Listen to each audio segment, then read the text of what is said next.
dapat po munang alamin or matukoy ang pangunahing problema ng bansa upang mapagtuunan ng pansin at mabigyan ng solusyon. We should have specific goals, do research, and make a policy that is fair for everyone. Walang problema sa pulisiya. Iayos lang ang pagpapatupad. Bago patubas ang batas, pag-aralan muna gusto ng government. Two things, clarity and execution. Both, you need the communication and monitoring. As simple as that. Mandato ng Philippine Institute for Development Studies o PIDS na gumawa ng mga pag-aaral at pananaliksik ng mga polisiya at programa ng pamahalaan at magbigay ng rekomendasyon sa mga mambabatas sa pagbabalangkas ng mga polisiyang makakatulong sa ating bansa.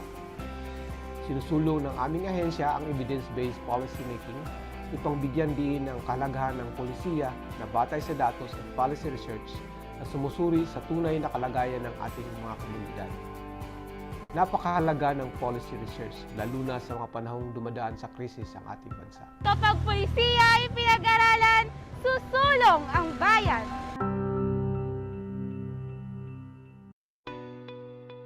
In need of references for your research? Do you want a digital library that you can access for free anytime and anywhere? You don't have to look far. SERPI is here for you. SERPI is an online database of socioeconomic materials produced by the Philippine Institute for Development Studies. Government agencies, research and academic institutions, and international organizations based in the Philippines. It is the country's first online repository of socioeconomic information, created for policymakers and development practitioners, researchers, educators, and students. To access SERPI, just visit the PIDS website and click the SERPI widget under the Databases tab or type serp-p.pids.gov.ph. SERPI has a wide variety of materials such as journal articles, books, research papers, working papers, policy notes, audiovisual materials, and more. As of 2022, SERPI has more than 60 partner institutions contributing knowledge resources to the database. SERPI provides a comprehensive coverage of references encompassing 22 research themes: labor and education, gender and development, poverty, technology and innovation, trade and industry, and many more. On the enhanced website of SERPI, you can filter your research by keyword or author, publication type, research theme, or year published, all at the same time. SERPI has more than 7,000 publications and audiovisual materials that you can access and download for free. What are you waiting for? Visit SERPI now. Socioeconomic Research Portal for the Philippines, innovating knowledge exchange and policy research. So what is PIDS? For over 40 years, the Philippine Institute for Development Studies, or PIDS, has been the country's foremost socio-economic think tank.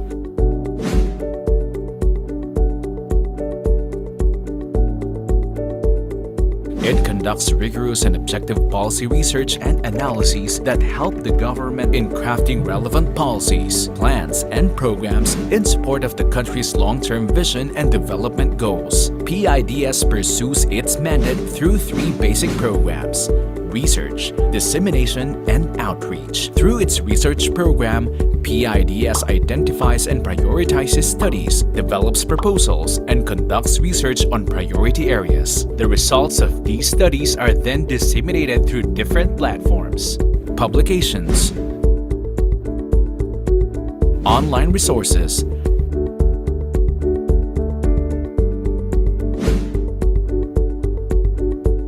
PIDS Corner, seminars, and the Development Policy Research Month, or DPRM, held every September. To shed light on key policy issues, the advice and expertise of the Institute's research fellows are also sought by policymakers, government agencies, private sector, and civil society. Since 1977, PIDS has completed numerous policy studies on a wide range of development topics. This brand of service has then translated to policies and programs that have improved the lives of every Filipino. Philippine Institute for Development Studies. Service through policy research.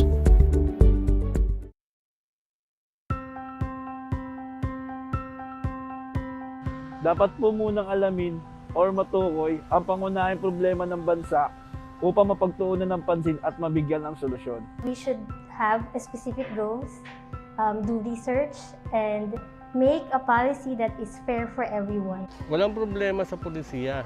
Iayos lang ang pagpapatupad. Bago patubas ang batas, pag-aralan muna gusto ng government. Two things, clarity and execution. Both, you need the communication and monitoring. As simple as that. Mandato ng Philippine Institute for Development Studies o PIDS na gumawa ng mga pag-aaral at pananaliksik ng mga polisiya at programa ng pamahalaan at magbigay ng rekomendasyon sa mga mambabatas sa pagbabalangkas ng mga polisiyang makakatulong sa ating bansa. Sinusulong ng aming ahensya ang evidence-based policy making upang bigyan din ng kahalagahan ng polisiya na batay sa datos at policy research na sumusuri sa tunay na kalagayan ng ating mga komunidad. Napakahalaga ng policy research, lalo na sa mga panahong dumadaan sa krisis ang ating bansa. Kapag pulisiya ay pinag-aralan, susulong ang bayan.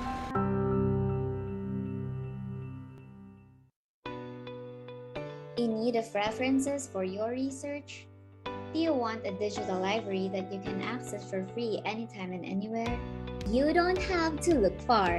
SERPI is here for you. SERPI is an online database of socioeconomic materials produced by the Philippine Institute for Development Studies, government agencies, research and academic institutions, and international organizations based in the Philippines. It is the country's first online repository of socioeconomic information, created for policymakers and development practitioners, researchers, educators, and students.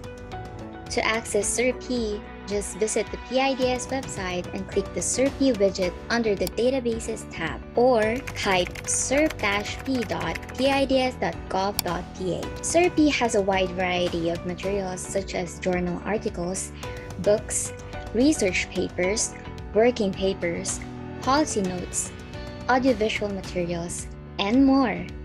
As of 2022, SERPI has more than 60 partner institutions contributing knowledge resources to the database. SERPI provides a comprehensive coverage of references encompassing 22 research themes: labor and education, gender and development, poverty, technology and innovation, trade and industry, and many more. On the enhanced website of SERPI, you can filter your research by keyword or author, publication type, research theme, or year published, all at the same time. SERPI has more than 7,000 publications and audiovisual materials that you can access and download for free. What are you waiting for? Visit SERPI now. Socioeconomic Research Portal for the Philippines, innovating knowledge exchange and policy research. So what is PIDS?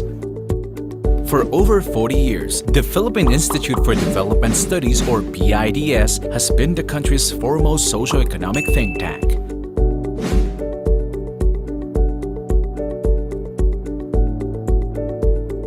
It conducts rigorous and objective policy research and analyses that help the government in crafting relevant policies, plans, and programs in support of the country's long-term vision and development goals. PIDS pursues its mandate through three basic programs: research, dissemination, and outreach. Through its research program, PIDS identifies and prioritizes studies, develops proposals, and conducts research on priority areas. The results of these studies are then disseminated through different platforms, publications,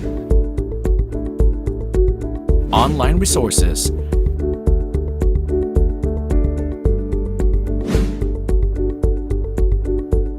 PIDS Corner, seminars,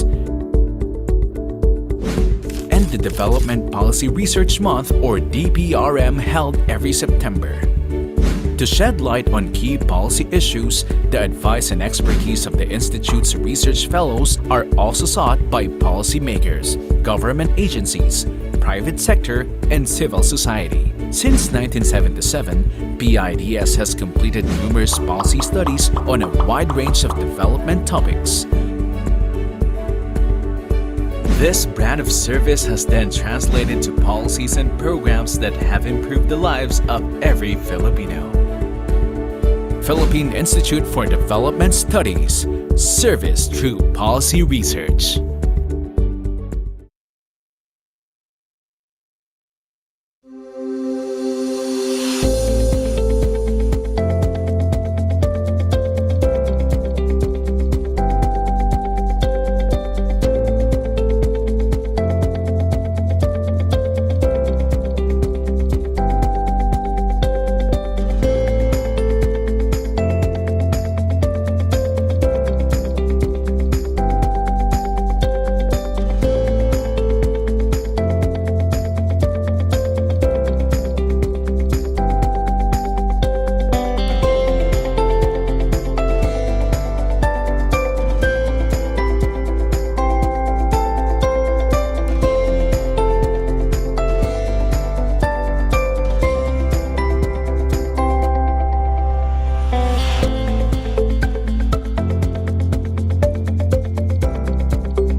Welcome to the PIDS webinar series. Before we start our virtual event, we have some reminders. For attendees, your microphone is automatically muted upon entry. If you wish to join the discussion, click the Q&A icon, type your question, and click send. For Facebook viewers, you may send your question using the comment section. Remember to keep your questions concise and direct to the point. We will screen all questions to ensure that they are relevant to the webinar topic and the presentation. The moderator will read the questions during the open forum and cover as many as possible depending on the available time. This webinar is being recorded and live streamed on the PIDS and SERPI Facebook pages. The recording will also be made publicly available on the PIDS YouTube channel.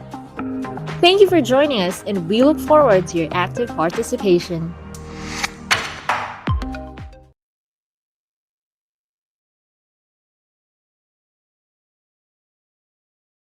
Good afternoon, everyone. Welcome to the PIDS webinar series. a platform where we feature our policy studies and the insights of government policymakers and program implementers, industry experts and practitioners, scholars, and civil society actors. With this virtual interactive series, which we started in 2020, we hope to provide an accessible venue for evidence-based discussion of current and emerging development issues. I am Sheila Siar, your host and moderator.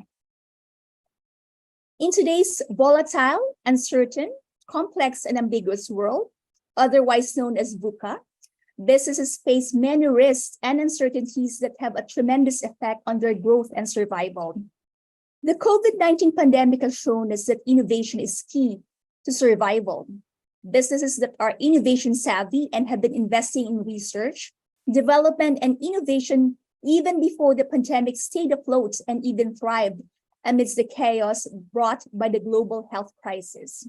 In this afternoon's webinar, we will see the extent of innovation in Philippine business and industry by looking at the results of the 2021 PIDS Survey of Innovation Activities. To what extent have Philippine firms and businesses been innovating and using digital platforms?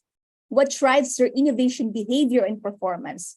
Well, these are among the questions that we will answer this afternoon. And to start our conversation, let us listen to the opening message of Dr. Aniceto Orbeta Jr., the president of PIDS. Sir, over to you.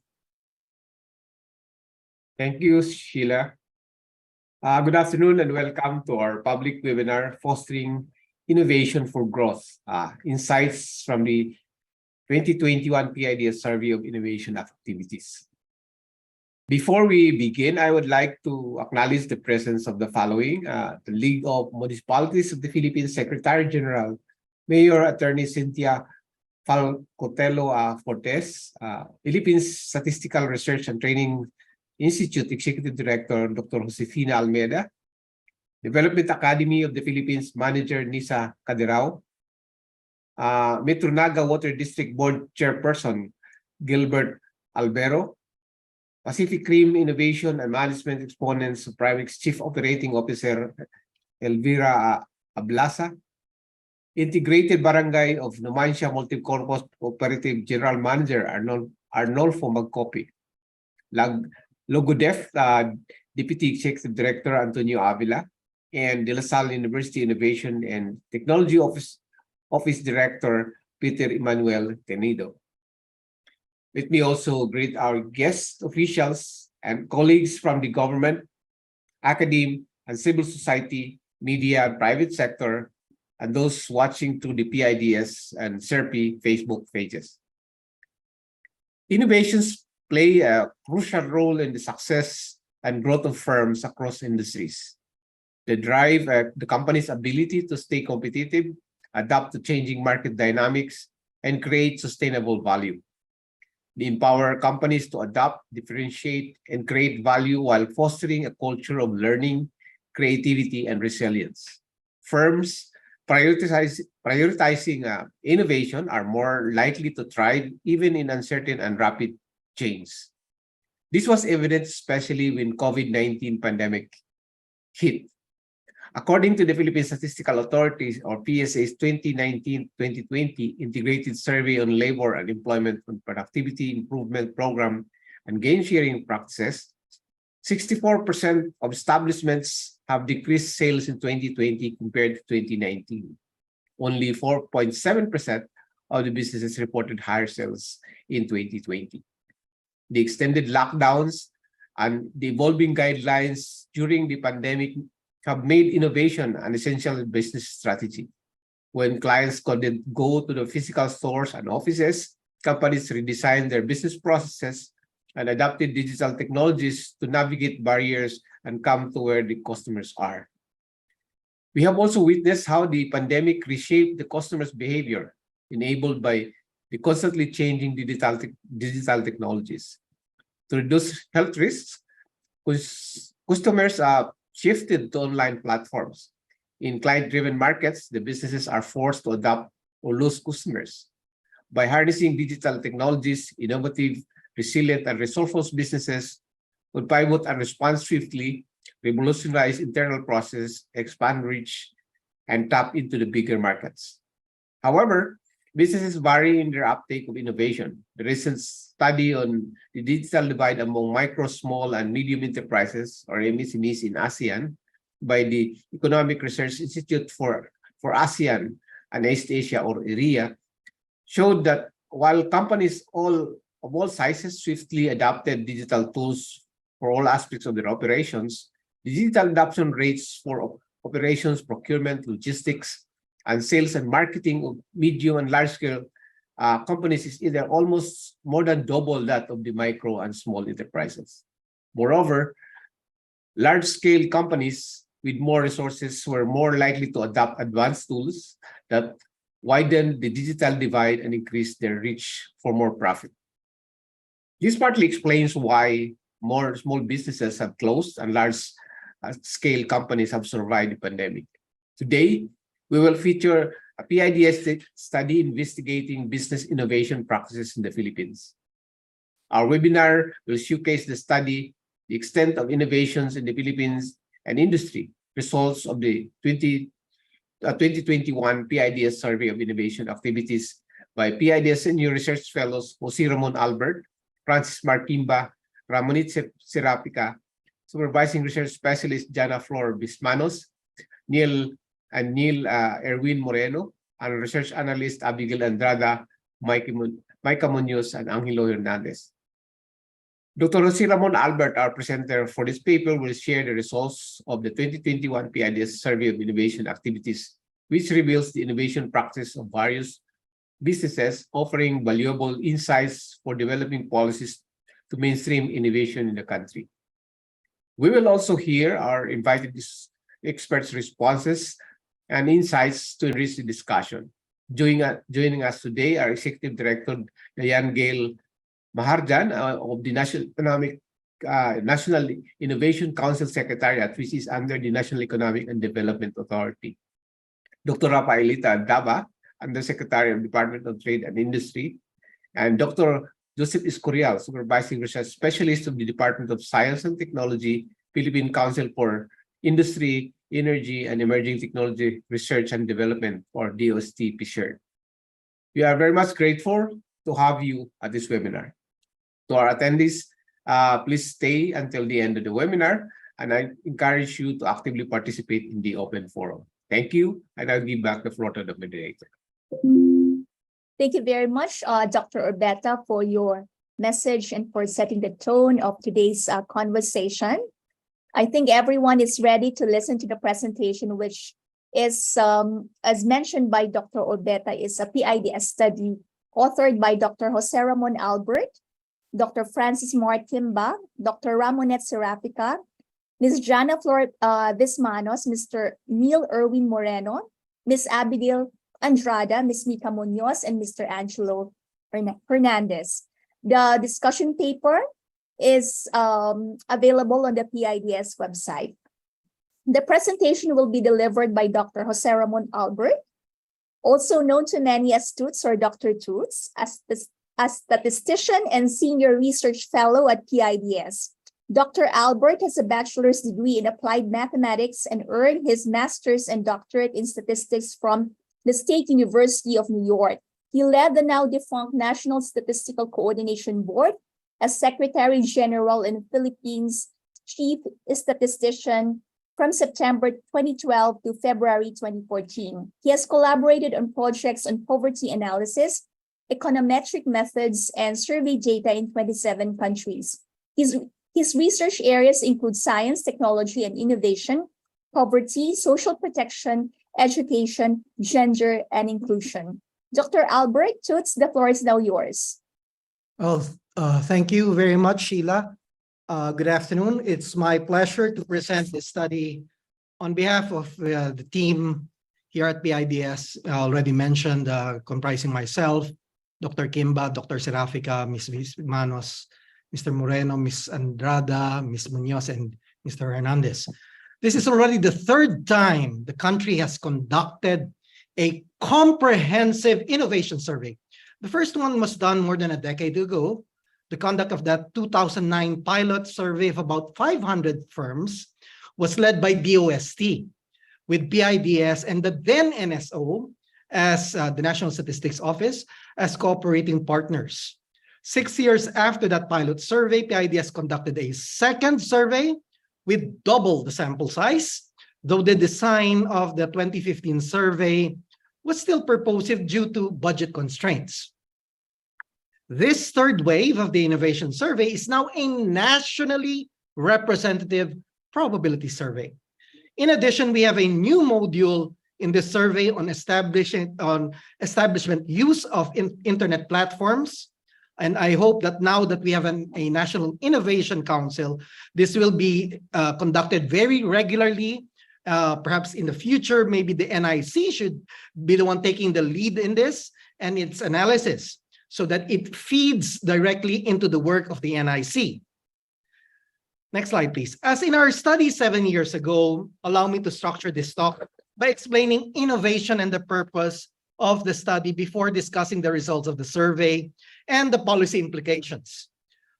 While the term innovation, next slide, please, means different things to different people, we adopt a broad Schumpeterian view of innovation as the ability to use knowledge to develop and apply new ideas that result in changes in the production and organizational structure of the firm. When people think of innovation, often we think of three things: shiny new products like Apple iPhones, or new services such as ChatGPT or Google's Bard. Second, an improvement in the performance of an existing product, such as an increase in the digital camera resolution in our mobile phones. Or third, a new feature to an existing product, such as the use of electricity in a car.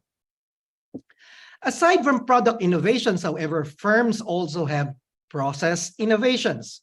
One of the most famous examples of process innovation is Henry Ford's invention of the world's first moving assembly line. Firms also have wider forms of innovation, non-technological innovation such as marketing or organizational innovation that add value to products and services used by firms. We are aware of many firms such as Amazon, Airbnb, and Uber, and of course here in the Philippines we use Grab and Angkas, that were able to disrupt age-old markets on shopping, hotel, taxi, by tweaking or inverting the industry's traditional business models. The importance of innovation has been cited in the literature even as early as the 1950s. But the push for sustainable development goals, the global goals, has led to further recognition of the importance of innovation in finding enduring solutions to socio-economic and environmental challenges. Thus, the world has committed to fostering innovation in the 2030 Agenda for Sustainable Development, particularly with SDG 9 on industry, infrastructure, and innovation.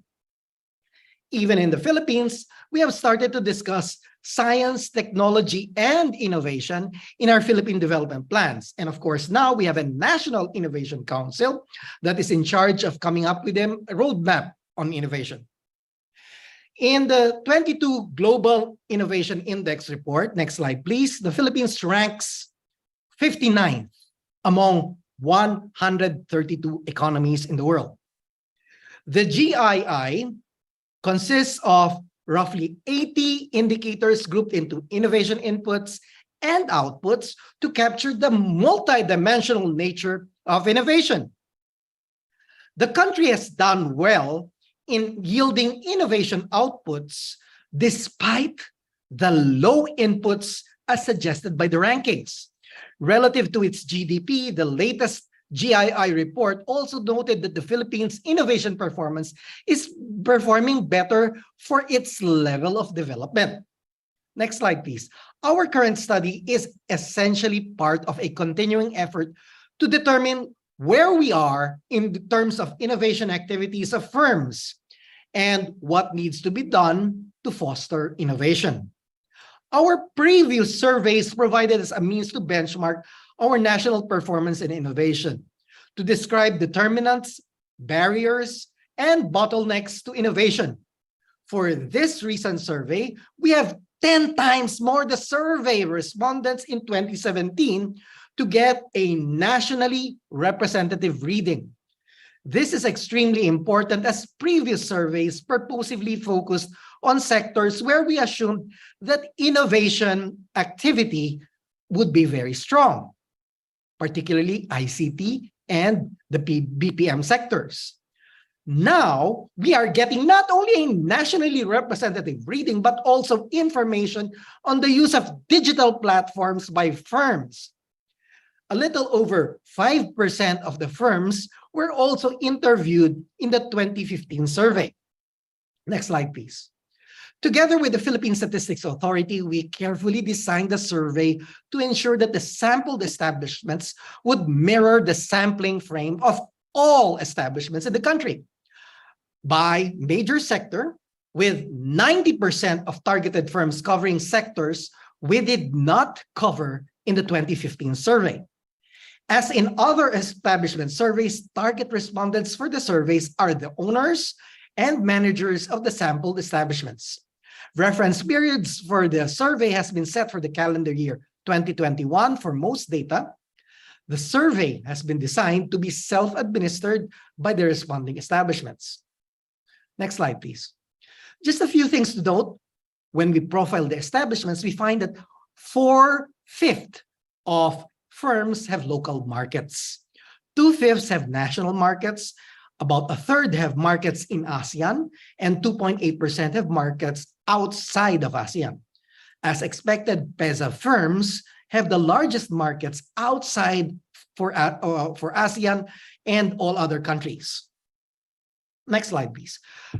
While it might seem that the overall employment is 50-50 for both sexes, we slightly see a different profile by major sector, with agriculture and industry employing more men than women. However, the bulk of employment is in services, which employed more women. Most employed are in the age group 25 to 34. Except for males in agriculture, which has the highest employment among the group 35 to 44. Next slide, please.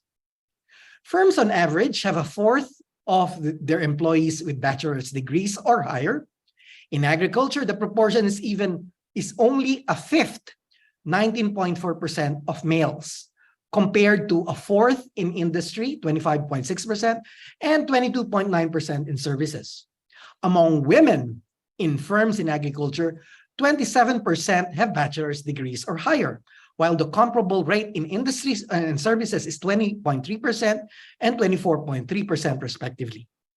Likely, the skills of human resources is what may partly explain whether or not the firm is innovating. Next slide, please.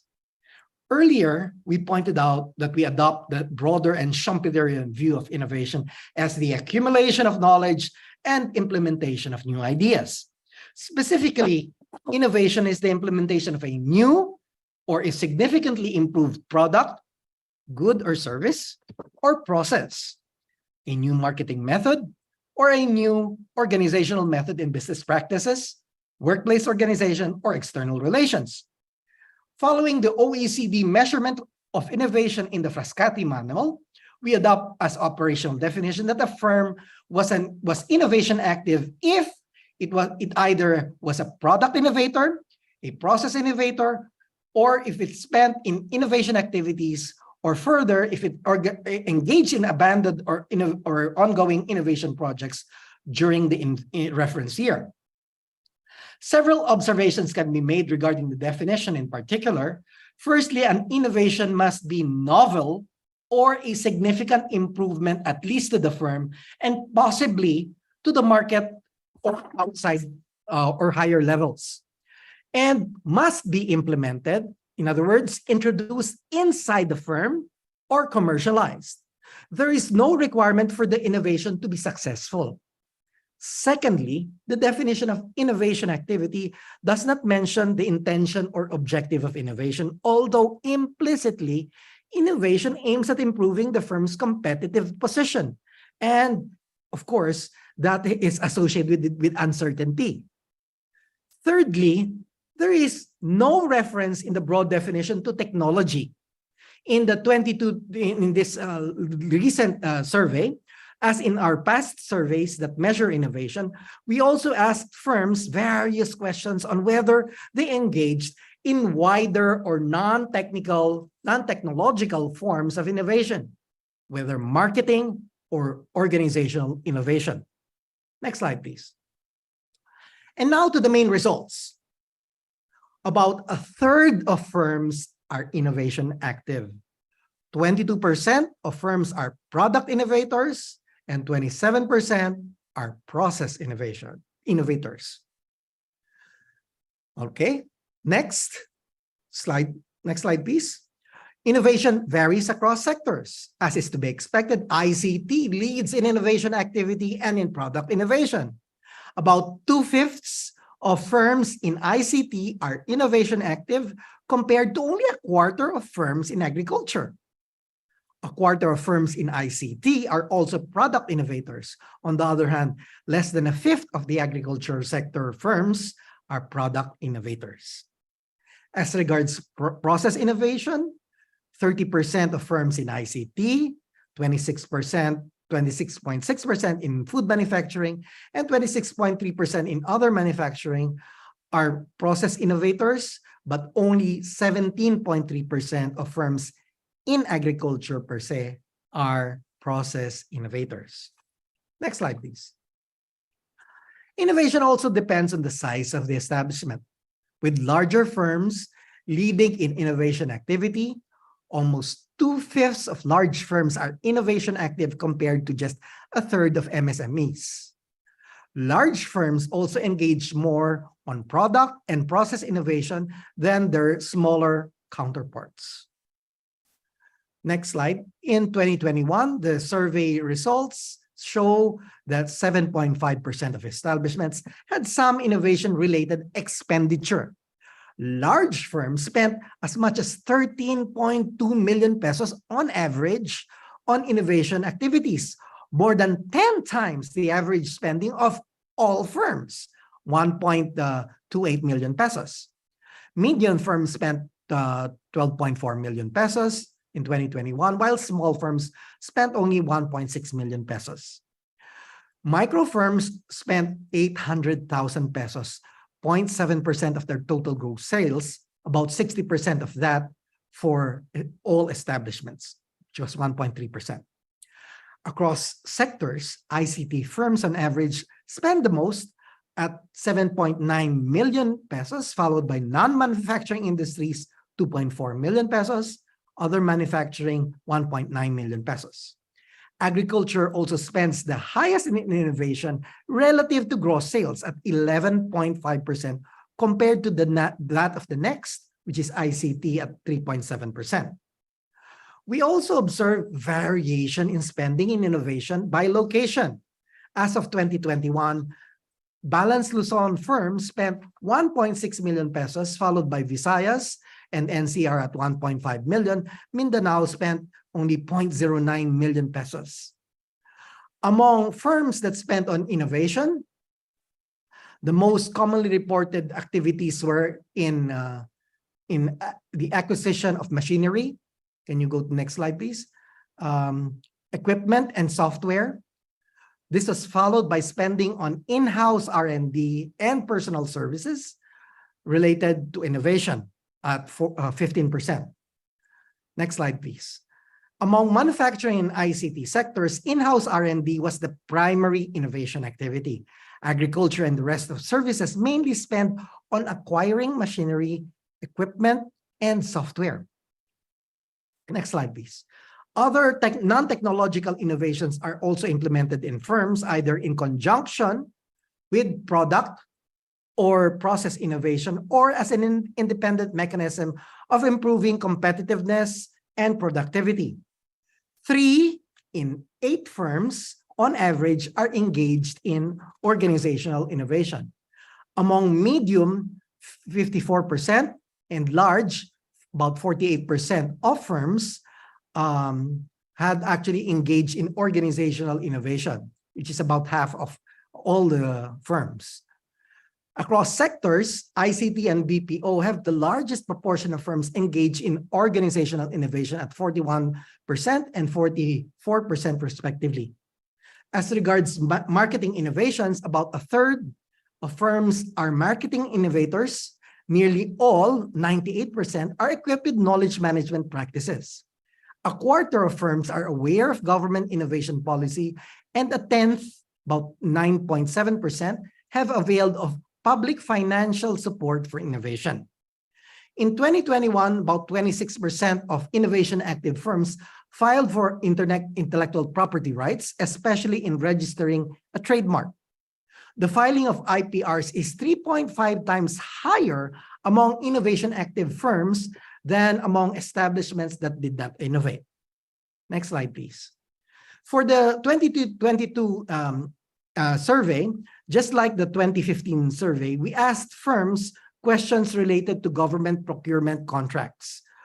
Only 3.5% of establishments undertook innovation as part of a procurement contract to provide goods and services to a public sector organization, of which about half did so as the innovation was required from the procurement contract. Regulatory barriers appear to be the biggest reported challenge in providing innovative activities, innovative goods and services to the public procuring entity, with nearly 40% of firms reporting challenges on regulatory barriers. Next slide, please. Although the information presented so far on innovation activity across firms, including the various visualizations and dashboards of cross-tabulations, suggest already the factors that may influence innovative behavior among firms, they don't explain the effect of these firms on innovation in the presence of other factors.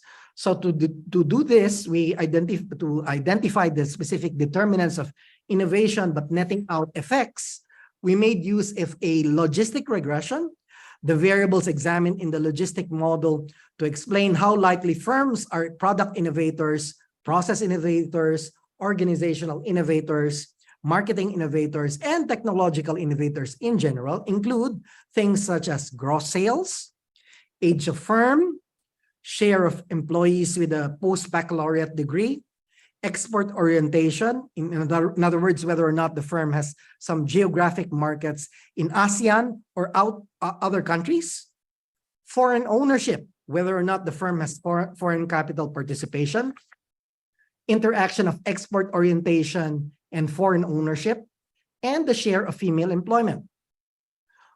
Further, next slide, please. We also look into the location of the firm, the sector, whether the firm is in agriculture, next slide, please, food manufacturing, other manufacturing, non-manufacturing industry, ICT, BPO, or other services, and engagement in knowledge management practices. The results of the econometric model suggest that, first, next slide, please, in general, the practice of knowledge management practices in firms is a good determinant of innovation activities, process innovation, product innovation, and wider forms of innovation. Human resources also matter.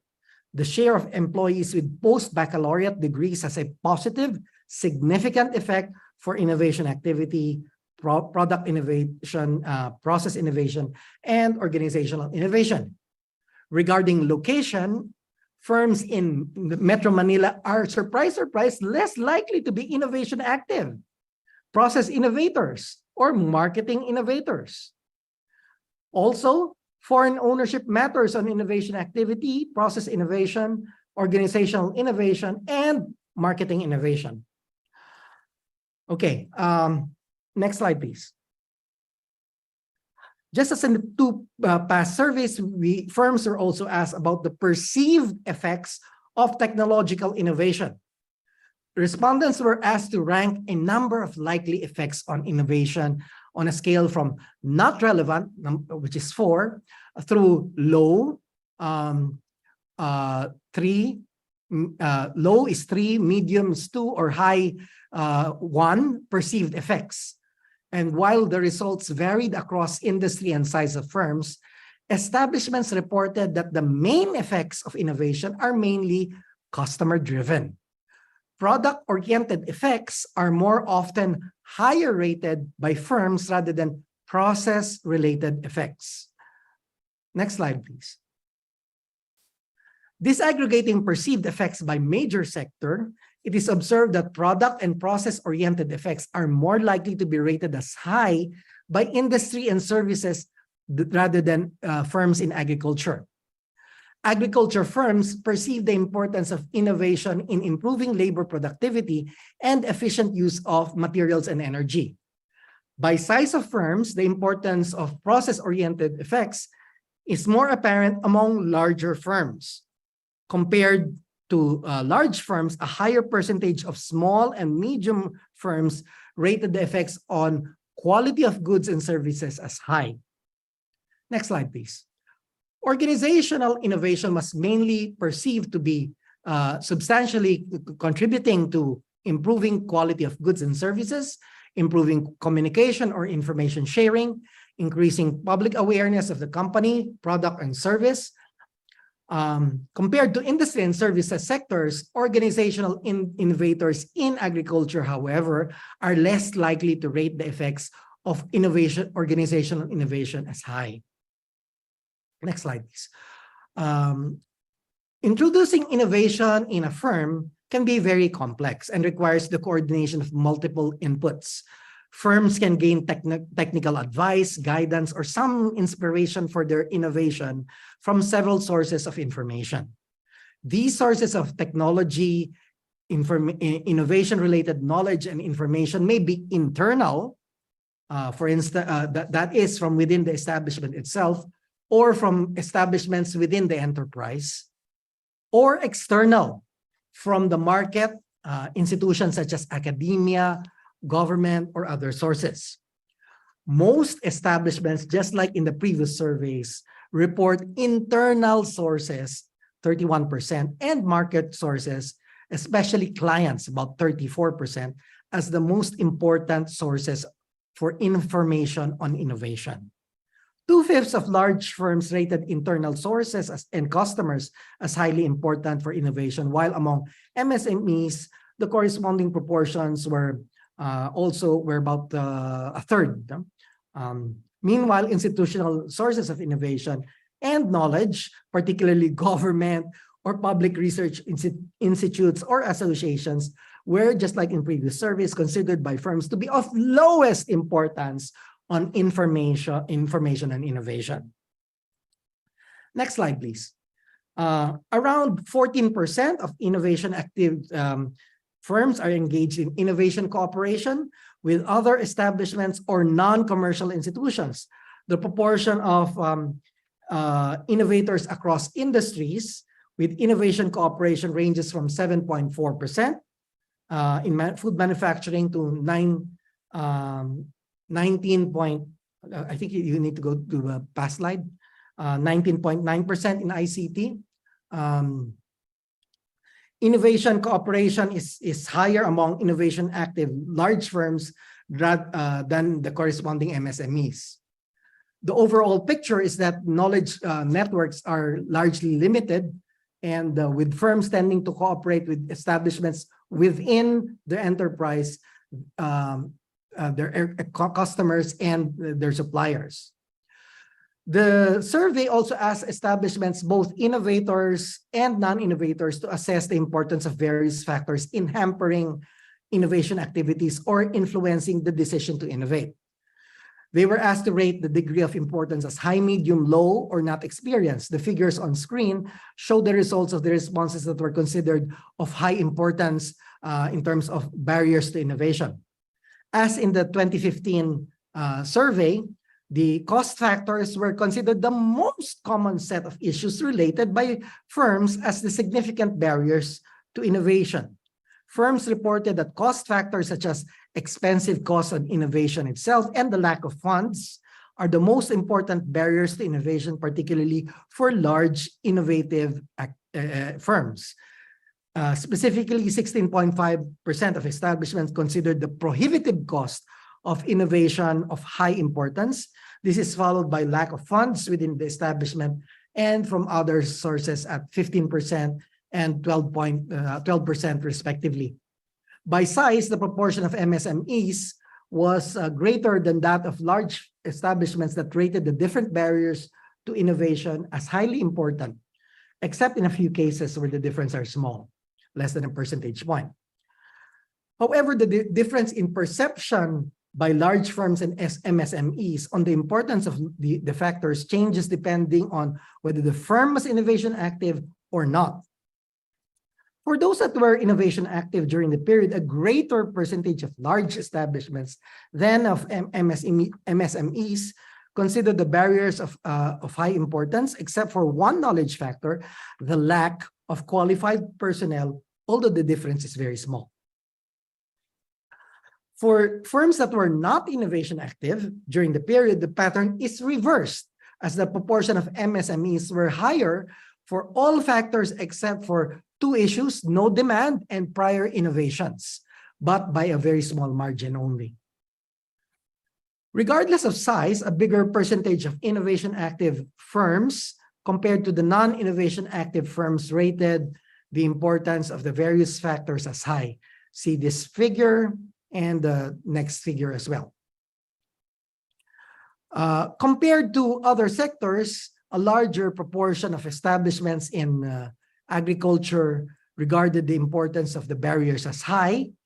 This was the general pattern, except for one factor: uncertain demand for innovation goods or services, where industry had a slight edge. For establishments that were innovation active during the period, agriculture had the biggest proportion of establishments that regarded the importance of each of the factors as high, and the cost factors were deemed especially significant among innovation active firms in the agriculture sector compared to other sectors. For those that were not innovation active, the industry sector had the biggest proportion of firms that rated the importance of all three market factors and two knowledge factors as high, while agriculture took the lead with the rest of the barriers, particularly in terms of innovation cost. A quarter of firms were aware of government innovation policies. 82% were aware of DTI policies. Congratulations to DTI, very popular. 25% were aware of DOST, while 20% were aware of DICT. And as pointed out earlier, only 14% availed of government assistance on their innovation activities. Tax deductions were top rated among highly important incentives for both MSMEs and large firms. Regardless of location, the same goes for industry and services. Firms in both industry and services also consider tax credit highly important. Services prefer more training, however, while industry leans more on tax holidays among their top three highly important incentives. Agriculture prefers direct subsidies, training, and technical support. NCR firms consider tax-related incentives to be highly important. Okay, the top three programs regarded as highly important were: number 1, tax deduction; number 2, tax credits; and number 3, training. One of the 3 modules of the current survey is a battery of questions on the use of internet platforms, which is defined as digital intermediaries and infrastructures that bring together various parties such as sellers and buyers of products and services, including even advertisers, through the internet to interact, thereby matching supply and demand to a multi-sided market. We know that there are so many examples of these digital or internet platforms, which include social media platforms, Facebook, Viber, Instagram. Also, we have e-commerce platforms, Lazada, Shopee, Zalora, and other platforms such as Google for search engines, Grab, Lalamove, and Angkas for ride-sharing or logistics services, Netflix, YouTube, Spotify for media streaming, Airbnb for accommodation services, Zoom and WebEx for video conferencing, Gcash, Paymaya, PayPal, Coins for e-money. It turns out that a quarter of firms reported having used platforms in 2021. By innovation activity, nearly half, 45% of innovation active firms used platforms compared to merely a fifth 20% among firms that were not innovation active in 2021. By size of firms, a bigger share of medium 37% and large firms 35% use digital platforms compared to micro firms 26% and small firms 33%. We asked firms to identify the top 3 platforms they used, and based on their listings, the top 3 platforms used by all firms that used platforms in 2021 are, surprise, surprise, number 1 is Facebook by a wide margin. Next is Google. Then we have Gcash, Messenger, Instagram, Shopee, Grab, Foodpanda, Lazada. They also said website. I'm not sure what they meant. Viber and Zoom. Okay. Anyways, among platform users in 2021, a third, 33%, said they own or manage platforms.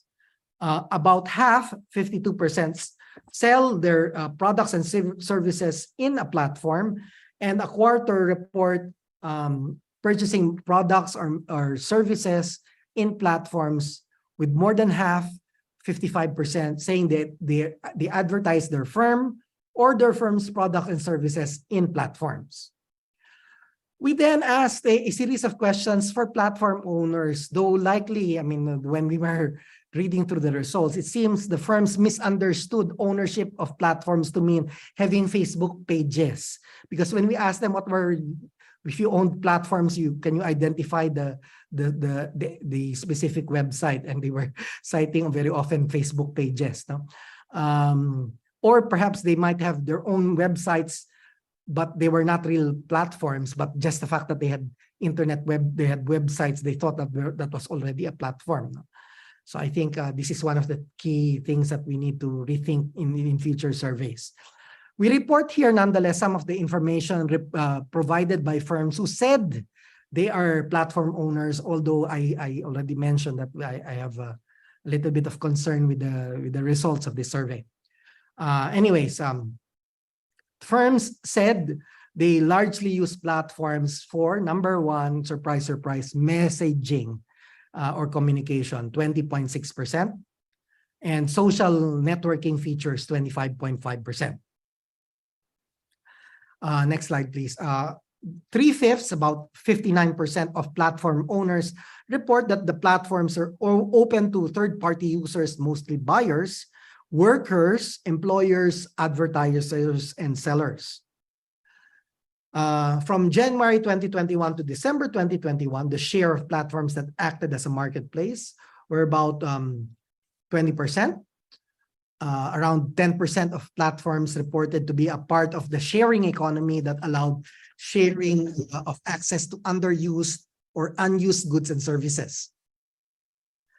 Also, we reported owners of platforms suggest that the drivers of growth of the platform are largely more transactions, followed by more customers.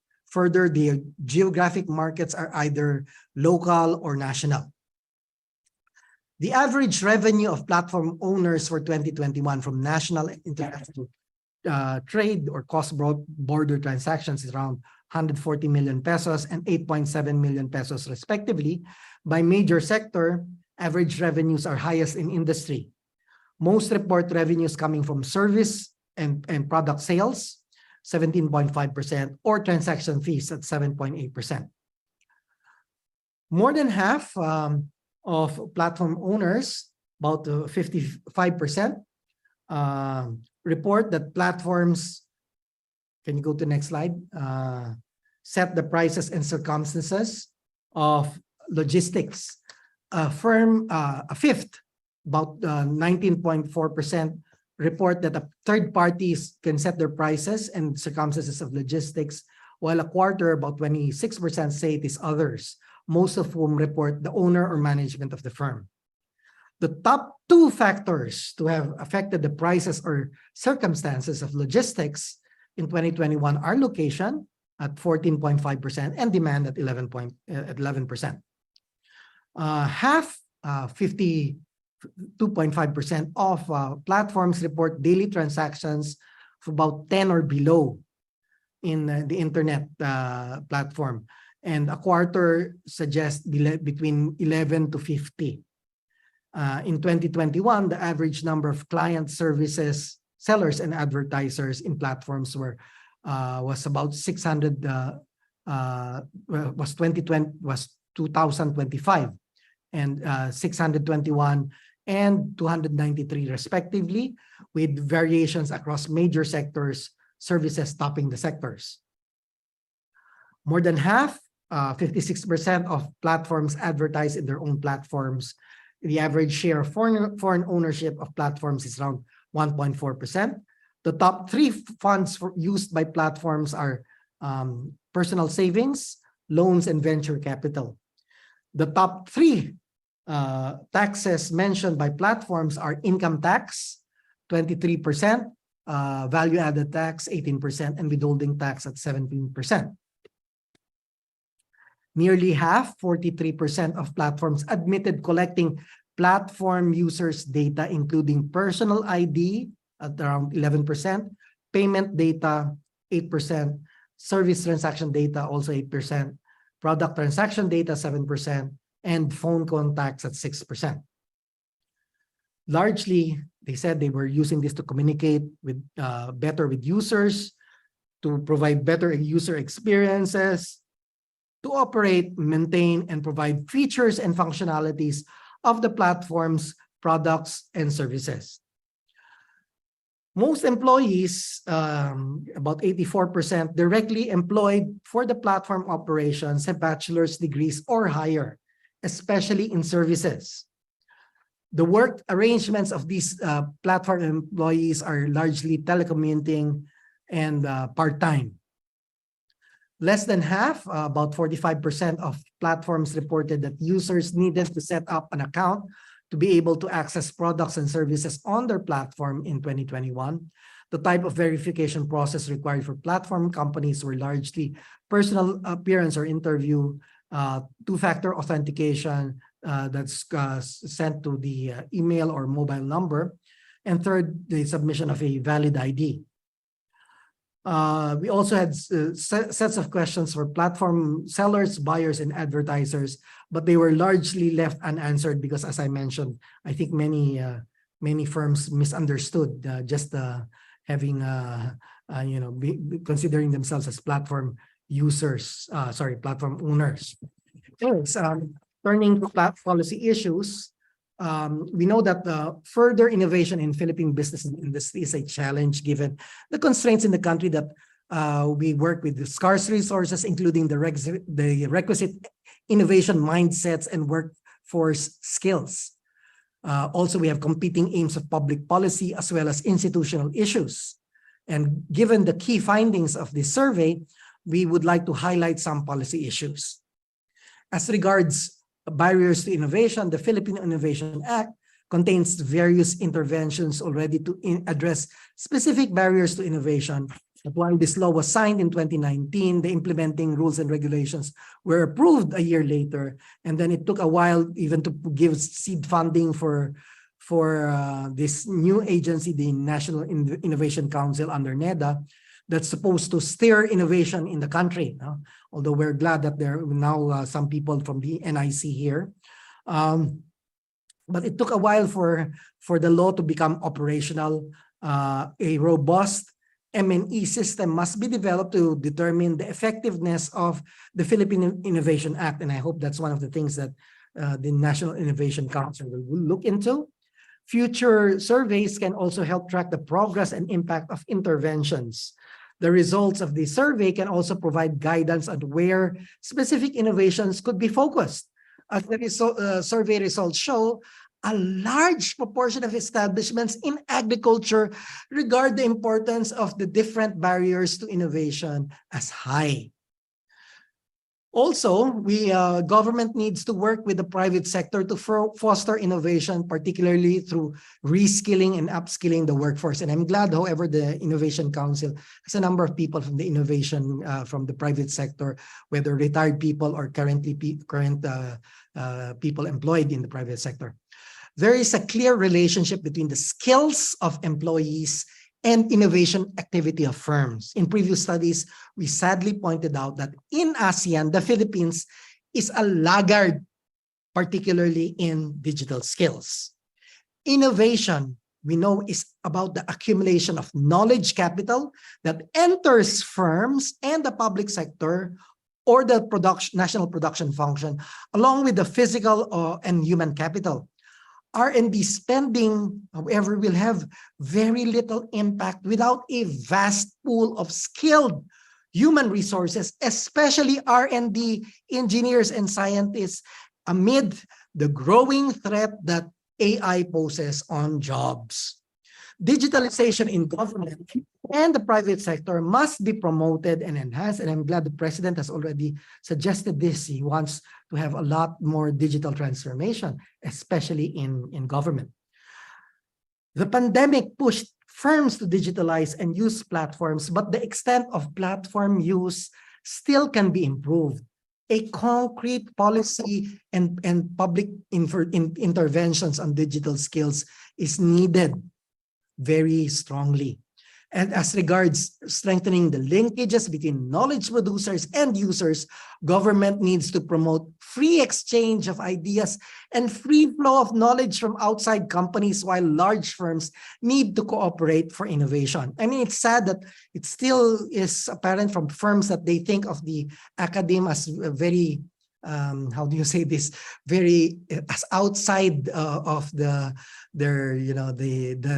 information, the set of institutions that give them information and innovation. A better understanding of linkages between skills and innovation is needed. Of course, there is danger in having much more investments, but not well thought out ones. Having more training, more funds on education, but it matters where we spend these funds on. Simply more is better prescriptions will not achieve desired outcomes. We must also emphasize that improving support for innovation activities for business is crucial. By firms introducing innovation, they differentiate themselves from competitors and capture a larger share of the market. This can result in increased sales and revenues as customers are drawn to the unique and improved offerings. And establishments can also streamline their operations, reduce waste, optimize resource utilization. Lastly, innovation can open up new markets by developing innovative solutions that address unmet customer needs. The survey results confirm that when establishments embrace innovation, they actually generate higher revenues and therefore much better productivity. Targeted assistance to MSMEs, as far as this is concerned, the current and even past surveys have already been showing that large firms are the ones more likely to innovate, especially as they are in a better financial capacity to innovate. Also, there are various barriers and bottlenecks faced by MSMEs. Particularly, they need to be supported with the aim of using innovation to help them eventually become larger sized and more productive firms. Strengthening linkages between knowledge producers and users, I already sort of suggested that we need to given the shift towards a much more open system of innovation and the importance of knowledge management practices as a determinant of innovation, the government needs to actively promote the free exchange of ideas and knowledge and flow of knowledge from outside of companies. A whole of government and whole of society approach is really needed. The last administration provided a number of documents that say we should be using whole of government approaches in public sector management. But I'm afraid it failed to explain to government agencies what exactly does this mean, other than to have meetings. We don't solve problems merely with having more meetings in government. National government agencies and local government units, together with legislators, will need to work in tandem with the academic and business sectors to foster innovation, to have one voice over the cacophony of discordant voices that sometimes we hear from various government entities. Data sharing is an important element of a whole of government and whole of nation paradigm. Regarding regulatory frameworks, government must also look into the current regulatory environment, including the frameworks, because regulators have a tendency to focus on implementing regulations over considering the ultimate goal of public welfare. NEDA, particularly the NIC, together with legislators and regulators, have to be seriously examining the extent to which regulations are becoming barriers to innovation.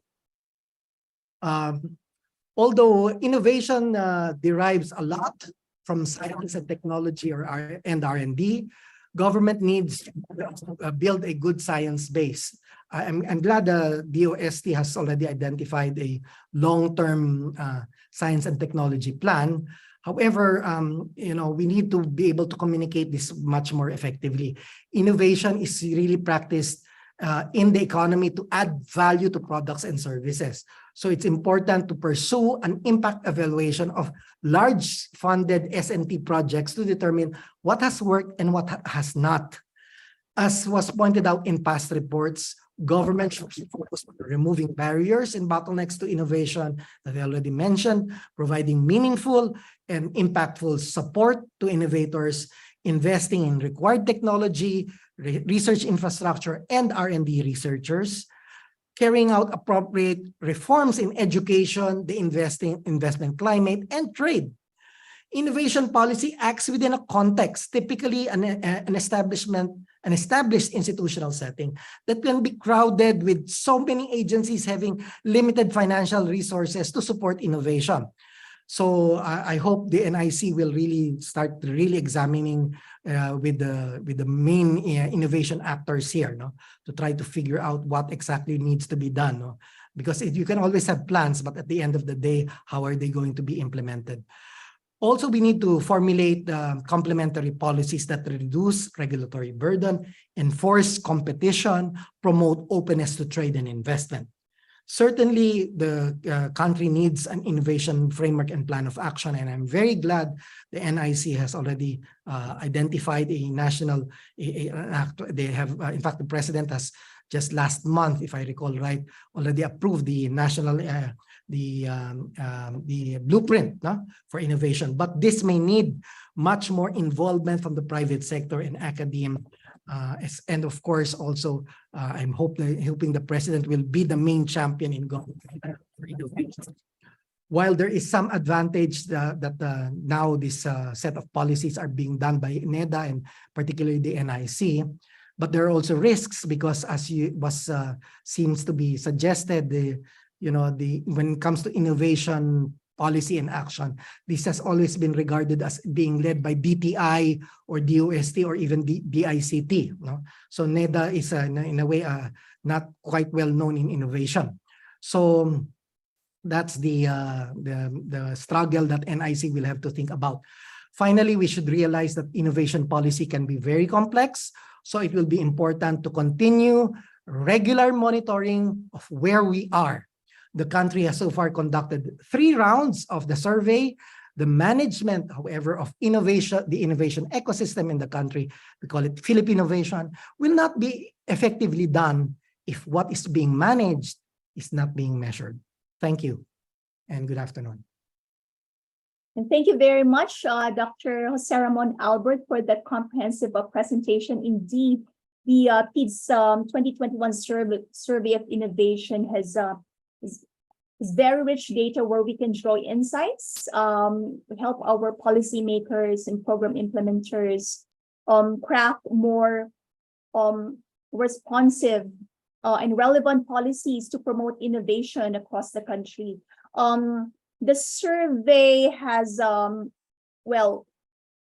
came up with as results that some we already expected, given the state of our economic sector, such as agriculture being the least innovation active. But some of the results, I think, are quite thought-provoking, and now we can unpack them during the open forum. Okay, so at this point, so thank you again, Toots, and congratulations again to you and to your co-authors for that very informative study. Okay, and before we jump to the next part of the program, let us have a pop quiz to test if you really listen to the presentation of thoughts. Okay, and everyone from Zoom and Facebook is welcome to join in our pop quiz. Okay, so here is the question. As of 2021, what is the percentage of firms in the Philippines that are actively pursuing innovation? Okay, so there is only one correct answer. So your choices are 21.8%, 32.4%, 33.6%, and 39.8%. Okay, so please key in your answer now. Okay, is it 21.8, 32.4, 33.6, or 39.8%? Okay, so can we, before I reveal the correct answer, let us see your answers first. Tingnan natin kung ano yung answer niyo. Okay, please, Neely, can we take a look at the results? Is it ready? Okay, and okay, while we are waiting for the results, if you have questions, then please type your questions on the Q&A button of Zoom, and we will read your questions during the open forum. Okay, so are the results ready? Okay na ba? Or still being processed? Okay. So majority answered 33.6%. So 24 out of our 43 respondents answered 33.6%. And the answer is, drum roll please, C. Okay, so the answer is C, 33.6%. So majority got our question right. Okay, so we will pick 3 names in Zoom from among those who answered our question or pop quiz correctly, and they will be our poll winners for this webinar. I will announce their names later. Okay, so thanks again for participating in our pop quiz. And at this point, let us listen to the insights of our discussants. First to share her views is none other than the Executive Director of the National Innovation Council Secretariat, which is housed under the National Economic and Development Authority. Let us all welcome Ms. Diane Gail Maharjan, who also serves as the OIC Director of the Innovation Staff at NEDA, where she has worked for 16 years. Executive Director Maharjan leads the National Innovation Council Secretariat, driving innovation goals and strategies. She spearheads the annual National Innovation Day, showcasing Filipino innovations across sectors and fostering youth involvement. She also leads the administration of innovation funds for public and private entities. Director Maharjan holds 2 master's degrees, one in environmental science from the UNESCO IHE Institute for Water Education in the Netherlands, and another in development management from the University of the Philippines, Los Baños. Director Maharjan, the floor is now yours. Good afternoon, and thank you, ma'am, for the introduction. So first, let me congratulate the team of Dr. Albert for the very comprehensive study. And apologies that I will not be able to open my video as I am now in the budget hearing in Congress. I just went outside the plenary hall. So again, good afternoon to the colleagues from the PIDS, as well as from the government, the private sector, civil society, and all the viewers on this public webinar hosted by the Philippine Institute for Development Studies. So on behalf of the National Innovation Council Secretariat, I would like to express our gratitude for inviting us to be part of this important discussion on the innovation activities in the private sector or the various firms in the Philippines. We would also like to commend the PIDS Senior Research Fellow, Dr. Jose Albert, and his team for another successful survey study on the innovation performance of the business and MSMEs, particularly on the types of innovations engaged in by the firms, the determinants of the innovation performance, the barriers to innovation, as well as providing policy recommendation for the National Innovation Council. So specifically, we take note of the following major findings of the study. First, on the innovation expenditure, we note that these are the costs spent on training and development, the in-house R&D, the market introduction of innovations, and design. Also, it is worth noting that only about a third of firms are innovation active in 2021, ranging from product, process, organizational, and other wider forms of innovation. Second, on the determinants of innovation, we note the various factors such as the knowledge management practices, the skills of the employees, and foreign ownerships that are the topmost factors that affect innovation behavior of firms. Third is on the effects and sources of innovation. The survey findings will be useful as it provides valuable insights on the effects of innovation on the firm's improvement in terms of the products, their processes, as well as their market performance.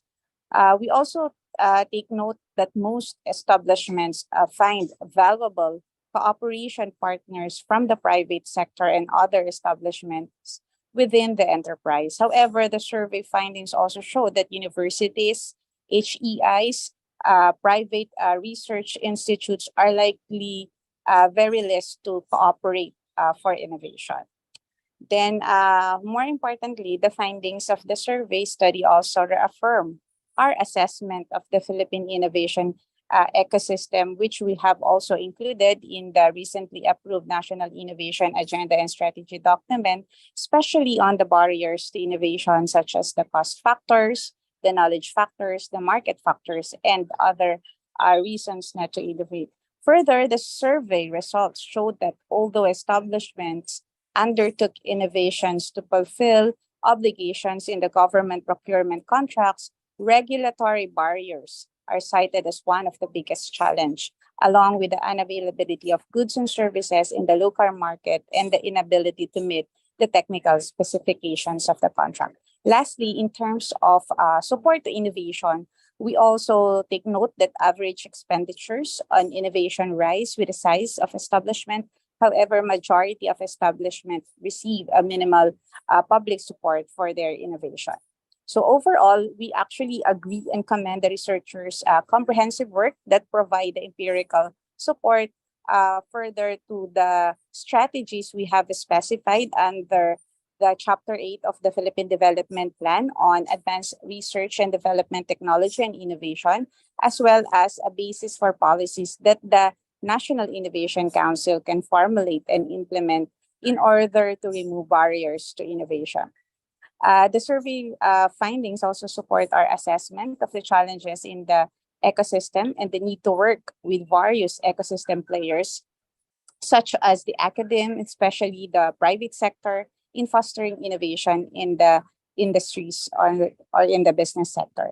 Lastly, we also support the policy's recommendation highlighting the importance of supporting innovation activities by the MSMEs, which will contribute to the country's economic growth and the lead role, of course, of the NIC in providing action plan and agenda across government actors who will be implementing intervention to support our innovation actors. Overall, the 2021 results amplify the need to really improve the innovation ecosystem in the country, which is actually the focus of the recently approved NIASD 2023-2032. With that, let me present to you some of the salient feature of this document. So the NIASD is actually anchored in the Philippine Development Plan, which outlines the current administration's transformation agenda for economic and social transformation. At the heart of our transformation agenda is the establishment of a dynamic innovation ecosystem. This is actually one of the 6 cross-cutting strategies of the PDP, wherein the government will support the creation of a dynamic innovation ecosystem in order to translate ideas and knowledge into new or improved products and services. Specifically, the Advanced R&D Technology and Innovation chapter, one of the target outcomes is actually to accelerate innovation and entrepreneurship. In line with this target, the NIASD is formulated to outline the country's innovation agenda in order to improve the governance of innovation in the country for the next 10 years. So the NIASD, in a nutshell, provides the details of the country's 10-year vision, long-term goals, and strategies to improve the innovation governance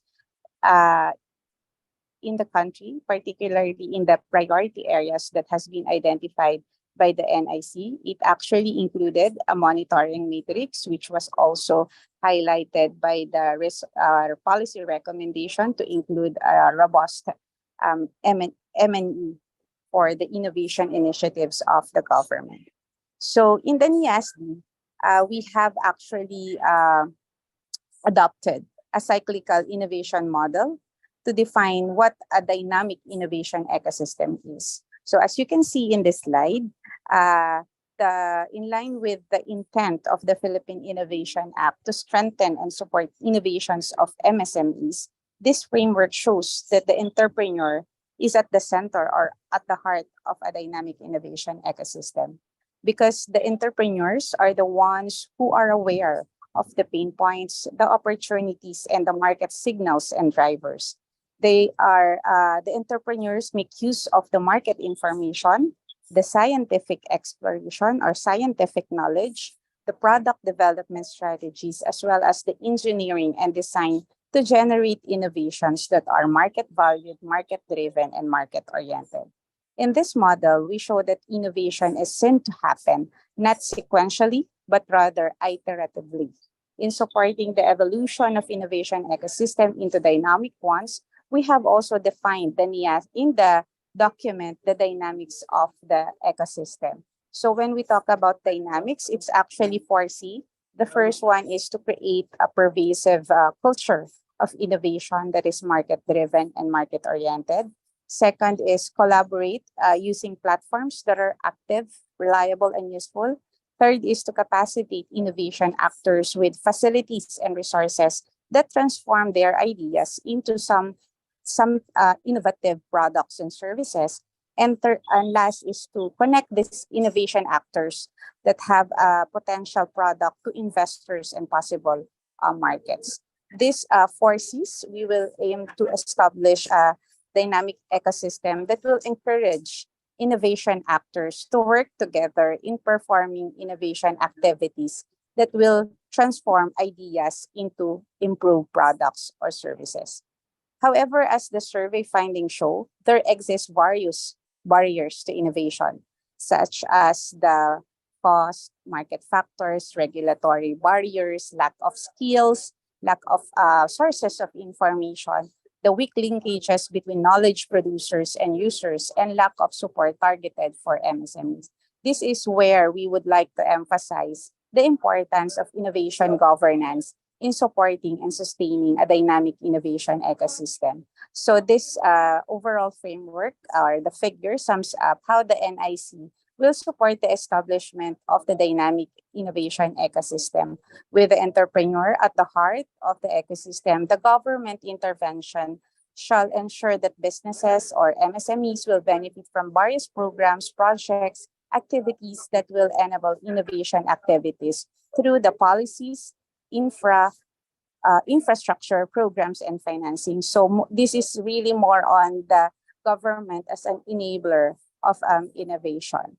So there are several strategies that I would like to share with you just to highlight on the connection between the results of the survey and how this is now being responded to or being prioritized in the agenda document. So first, in terms of creating a pervasive culture of innovation, the survey findings reveal that the clear relationship between skills of employees and innovation activity of firms, the knowledge practices are good determinant of innovation activity.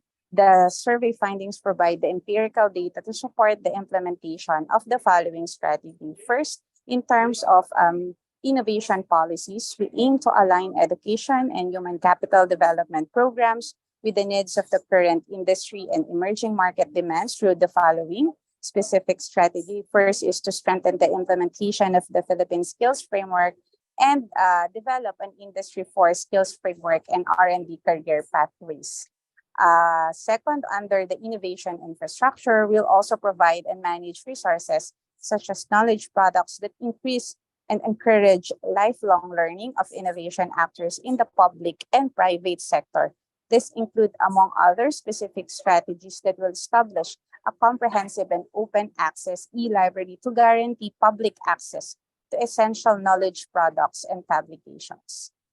Second, C on collaborate, the survey findings also reveal that universities are higher education, the private recruit and consultants likely to be cooperation partners of businesses and MSMEs. As shown in the model of a dynamic ecosystem, we need to encourage innovation activities of the entrepreneurs with the actors within the ecosystem, from the scientific exploration to product design until technology development and market feedback. As such, the NIASD incorporates the following strategies. First, in terms of programs, will accelerate the industry, academic, government collaboration in establishing the innovation alliances, the incubation and accelerator programs, and market-driven R&D ventures through first to map and identify the existing local incubation and accelerator hubs for startups and MSMEs, to also assess regional innovations to mentorships, networking opportunities, and to establish for programs that will encourage stakeholders to strengthen social marketing and social mobilization.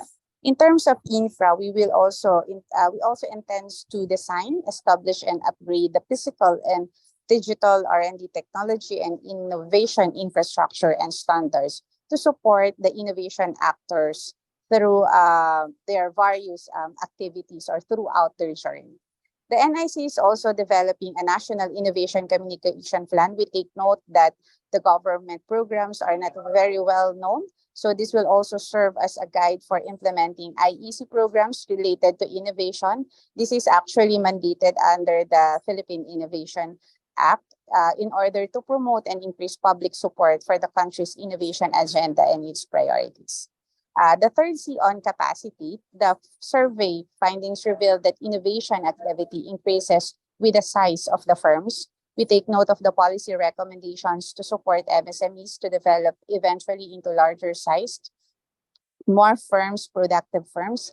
The survey findings also support our strategies for capacitating MSME, and wherein the NIC will mainstream innovation in the sectoral and local plans and investment programs.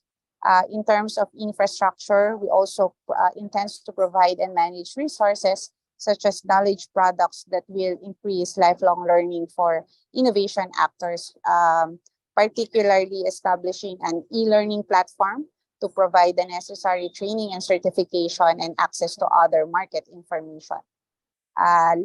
In terms of the last C, it's the connect. The survey findings also reveal the lack of information sources on innovation and the need for targeted support for MSMEs, especially in reducing and addressing the cost factors for innovation.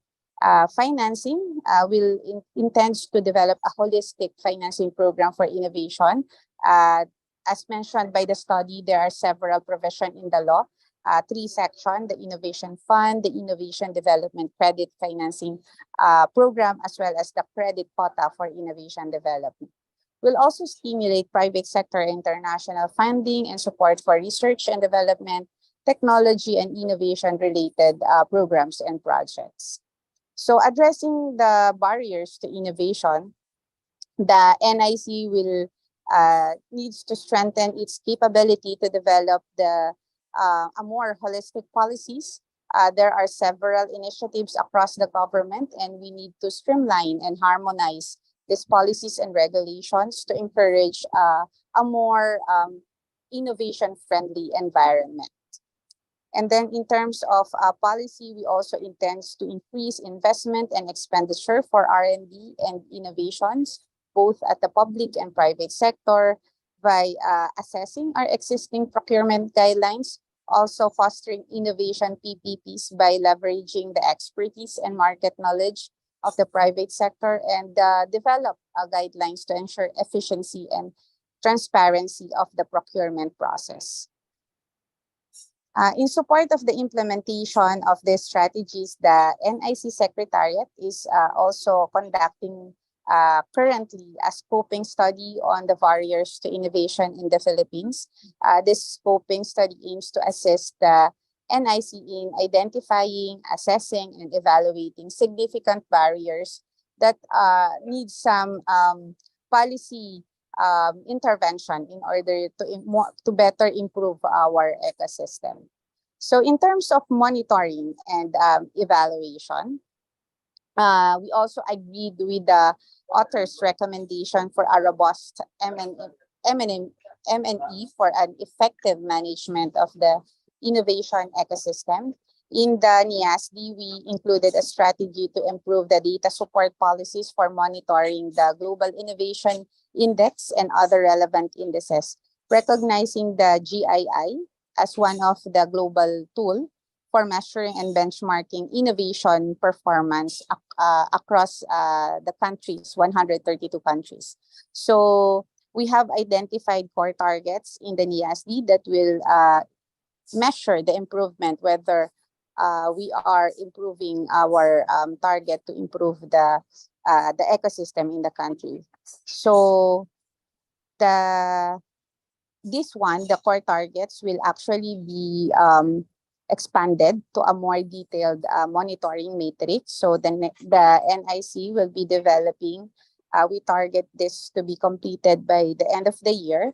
We call it National Innovation Monitoring and Evaluation Matrix that will serve as a tool for tracking the performance of the various innovative programs and initiatives of the country, not only the the indicators in the Global Innovation Index, but as well as the monitoring the innovative programs and initiatives of various players in the ecosystem. So this can include the publicly funded R&D expenditure, R&D projects, and some of the process strategic innovation programs of various agencies. So again, we would like to express our gratitude to PIDS, Dr. Albert, for a very comprehensive study.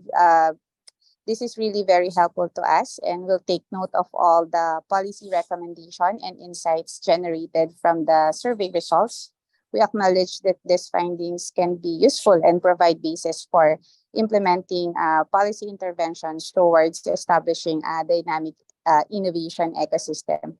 We also hope that the framework that we have and the strategies can also serve as an input in the next or in the future survey and research studies that will help us gather more data to formulate our policies and interventions.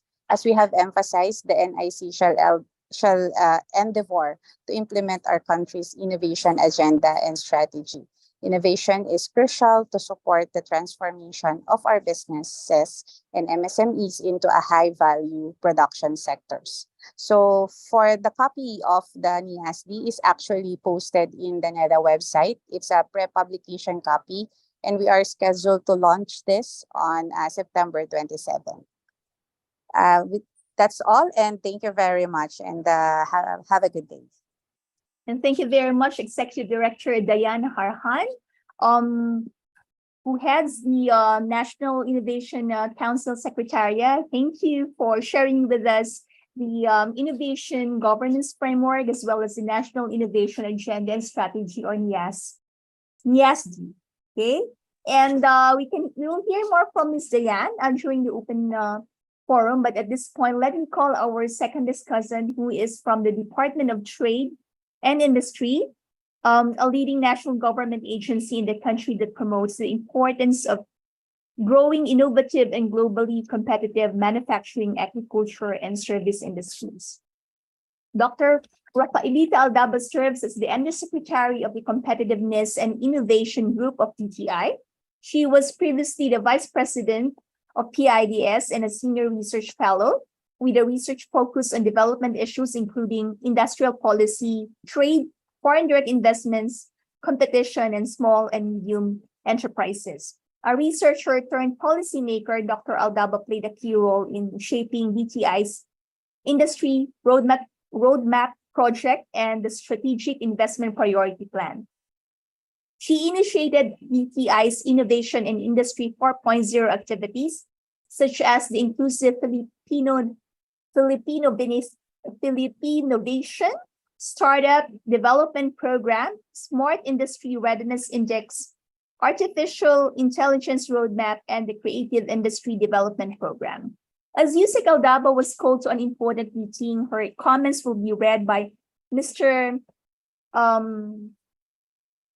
Angel Derigvel Quijada, Lead Research Associate of the DTI Competitiveness and Innovation Group. Mr. Quijada, you may proceed. Thank you, ma'am. Good afternoon, everyone.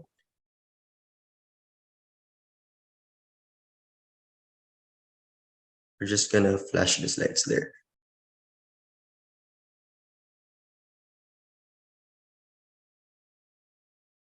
Okay, so again, good afternoon, everyone. Yusek Aldaba conveys her apologies that she's not able to join us in this forum, but nonetheless, she has asked me to deliver her presentation on her behalf. Yusek Aldaba congratulates Dr. Albert and his team for another valuable contribution to the growing literature on innovation, especially with focus on the Philippines. We'd also like to express our sincerest appreciation and gratitude to the Philippine Institute for Development Studies for inviting the DTI to be part of this panel, give our feedback on a topic that is very close to our work, and have the opportunity to share our current work that are relevant to the policy recommendations raised by the paper. Next slide, please. Okay, so to lay down the context of our presentation, we want to begin by sharing this innovation framework developed by the Research Triangle Institute International, which shows the inherent linkages among the stakeholders in the innovation and entrepreneurship ecosystem. It basically shows us the crucial interrelationships among the stakeholders in the ecosystem, which are comprised of four critical components. Number one, human capital, which you can see in the light blue circle. Second is research and knowledge, you can see in the darker blue circle. And third is on knowledge transfer and intellectual property, which is on the light gray circle, and the infrastructure, and more importantly, a culture of trust and collaboration, which you can see on the darker gray circle. So fundamentally, what this shows us is that research and knowledge creation, whether basic, applied, or translational activities, stem from a strong core of education and human capital. For the ecosystem to function, this knowledge must be transferred into commercial applications, which could be in the forms of direct service agreements, wherein universities provide direct assistance to SMEs or enterprises in general, or through licensing, or better yet, through the establishment of startups and spin-offs. And of course, for all of these processes to effectively and efficiently take place, there must be an atmosphere of collaboration, which is dependent on social trust, social capital, and information sharing. Next slide, please. Okay, so in that context, many publications and studies in the past and in recent years, including the previous PIDS survey of innovation activities, have widely studied the state of the country's innovation and entrepreneurship ecosystem. These studies have identified the gaps in our ecosystem, including the low gross expenditure on R&D, which includes both public and private sectors due to limited resources, lack of appropriate incentives to produce competitive and relevant research at universities.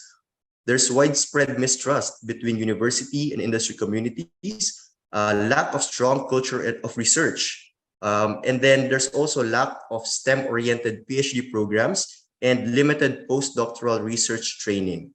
There's also no critical mass in terms of volume of research, and among also touched by the paper is the difficulty in procurement laws. Okay. Next slide, please. Now, what we're showing in this slide is a closer look at our Global Innovation Index performance, and it shows that the Philippines has leapt from 74th in 2016 to 59th in 2022, which is relatively a remarkable stride. However, we slipped from 51st in 2021 to 59th in 2022 due to the reeling effects and impact of the pandemic to our ecosystem, especially in terms of the disruptions brought about on investment, environment, and the country's education system. If you look at our strengths, it include high-tech exports of total trade, high-tech imports as a percentage of total trade, firms offering formal training, creative goods exports, and ICT services exports. And notably among the weaknesses, we can see here scientific and technical articles per billion PPP, cost of redundancy dismissal, along with pupil-teacher ratio, new businesses per thousand population, loans from microfinance institutions, global corporate R&D investors, including PISA scales in reading, maths, and science. Next slide, please. Now, in the next slides, we will share the government's science, technology, and innovation policy framework and the specific programs that would address the gaps in our innovation and entrepreneurship ecosystem, which are aligned and correspondent to the policy recommendations of the paper, as shown in this slide, which was also extensively presented by Dr. Albert earlier. Okay, next slide, please. So in DTI, in recognition of the rapid technological change that rapidly transforms not just work and production, but as well as the economy at large, the DTI is pursuing an industrial policy that is driven by science, technology, and innovation. Our industrial strategy framework emphasizes the need to adopt new technologies which will introduce new goods and services in the market, increase jobs and income opportunities, develop new industries, and create environmental goods. These new technologies would also increase our production efficiency, leading towards greater industrial competitiveness and stronger industrial linkages. Next slide, please. So to grow globally competitive and innovative industries and to create more and better jobs, the DTI's science, technology, and innovation-based industrial strategy has 6 strategic actions, namely, number 1, embrace Industry 4.0 and transform industries towards an increasing share of STI-intensive sectors to GDP.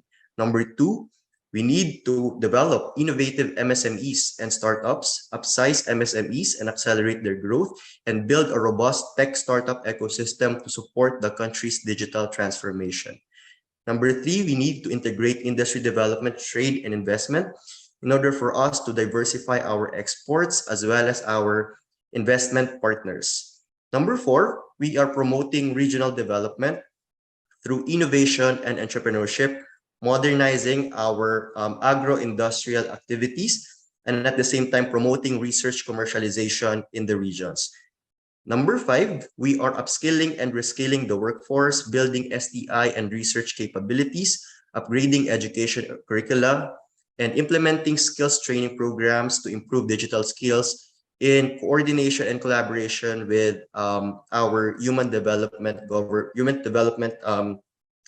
government agencies. And finally, we are creating an enabling economic environment to attract more investments, which includes not only physical infrastructure, but as well as digital infrastructure to prepare the economy for the digital era. Next slide, please.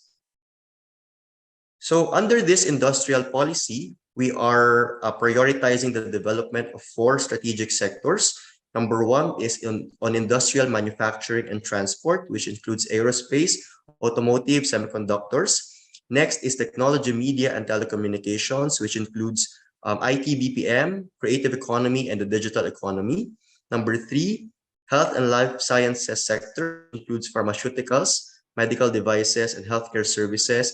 Finally, to promote a more resilient economy, we are also prioritizing the development of food security, activities related to food security, agriculture, infrastructure, education, among others. Okay, next slide, please. So one of the specific programs that DTI is implementing to address the skills and jobs mismatch, we are implementing the Philippine Skills Framework Initiative. Basically, this seeks to develop Philippine skills frameworks Essentially, PSF is a common reference or language that employers and workers share in order to ensure the match between jobs and skills. And each PSF for an industry contains an industry information, occupations and job roles, skills description needed by the industry, the career pathways, and the training programs available for workers in a specific industry. Okay, next slide, please. We are also building an Industry 4.0 pilot factory, which will host demonstration and case applications of Industry 4.0 technologies that enterprises and academe can access. This will include demonstration of intelligent manufacturing systems and cyber physical systems. Okay, next slide, please. So these are just some of the features of the Industry 4.0 pilot factory. So it will include co-working spaces, classrooms, digital experience centers, exhibitions, and areas for prototyping, and innovation and design hubs. Okay, next slide, please. We're also growing the Philippine startup ecosystem. We are implementing various startup incubation and acceleration programs which cater to various startups in different stages of their development, along with provision for venture funding and internationalization assistance to expose them to overseas market for partnership funding and network building. Okay, next slide, please. And with the view that AI will rapidly transform our production sectors, and a study by Kearney predicts that AI will contribute $92 billion to the Philippine GDP by 2030. We launched the National AI Roadmap in 2021, and one of the recommendations of which is to establish a Center for AI Research, which will be a public-private partnership hub for data scientists and researchers to perform collaborative AI R&D, which is patterned with various similar centers also in leading innovative countries abroad. Okay, next slide, please. So again, with STI at the heart of our industrial policy, we are supporting enterprises through science, technology, and innovation. And so together with the Department of Science and Technology, we are building the regional inclusive innovation centers to bridge the gaps in the ecosystem. Next slide, please. So basically, our Regional Inclusive Innovation Centers, or RIICs, are networks of creative communities and innovative and entrepreneurial Filipinos in the region. So it connects all the stakeholders of the regions to help enterprises in their innovation activities. So what you can see on the slide actually are the various communities established in various regions in the country. So for example, Cagayan Valley, we have Shine. In Cordillera, we have Attract, Thrive in Central Luzon, Link in Calabarzon, and 7-Up in Region 7, Iligan Nice in Iligan, Oro Best in Cagayan de Oro. Okay, next slide, please. So this just shows the various activities that are being undertaken within each Regional Inclusive Innovation Center.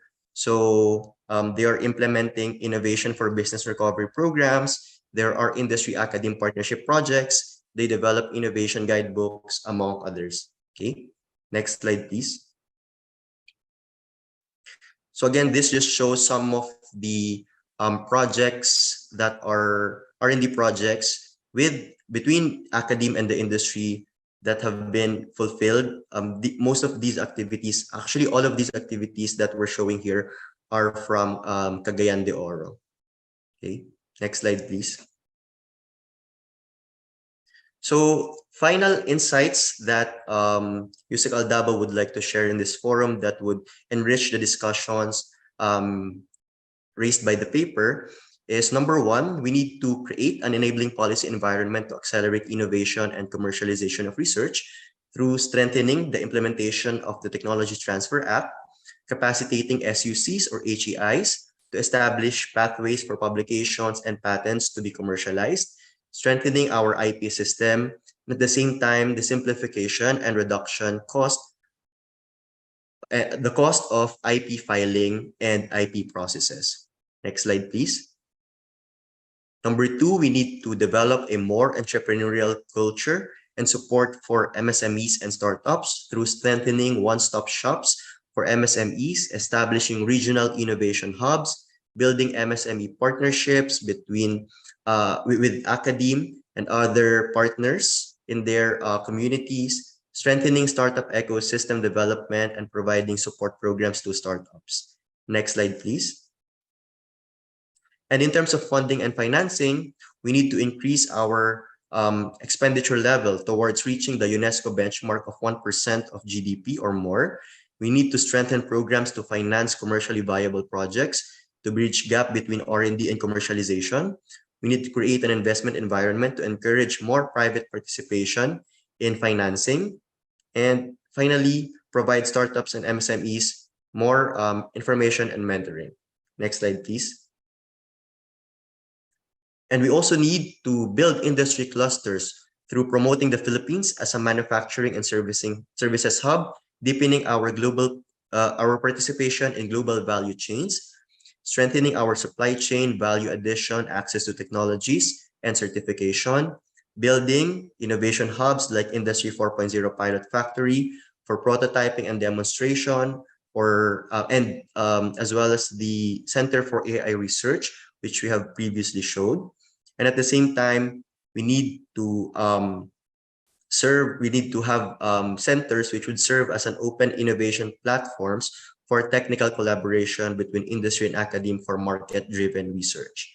Next slide, please. Yes, I think this is the last slide. So as we pursue digital transformation and deepen our innovation, partnership with industry and academe through collaboration, we need to pursue innovation and R&D activities through our regional inclusive innovation centers. This way, we can promote S&T-driven regional innovation systems and commercialize our research that is founded on collaboration. We need to link startup ecosystems across different regions.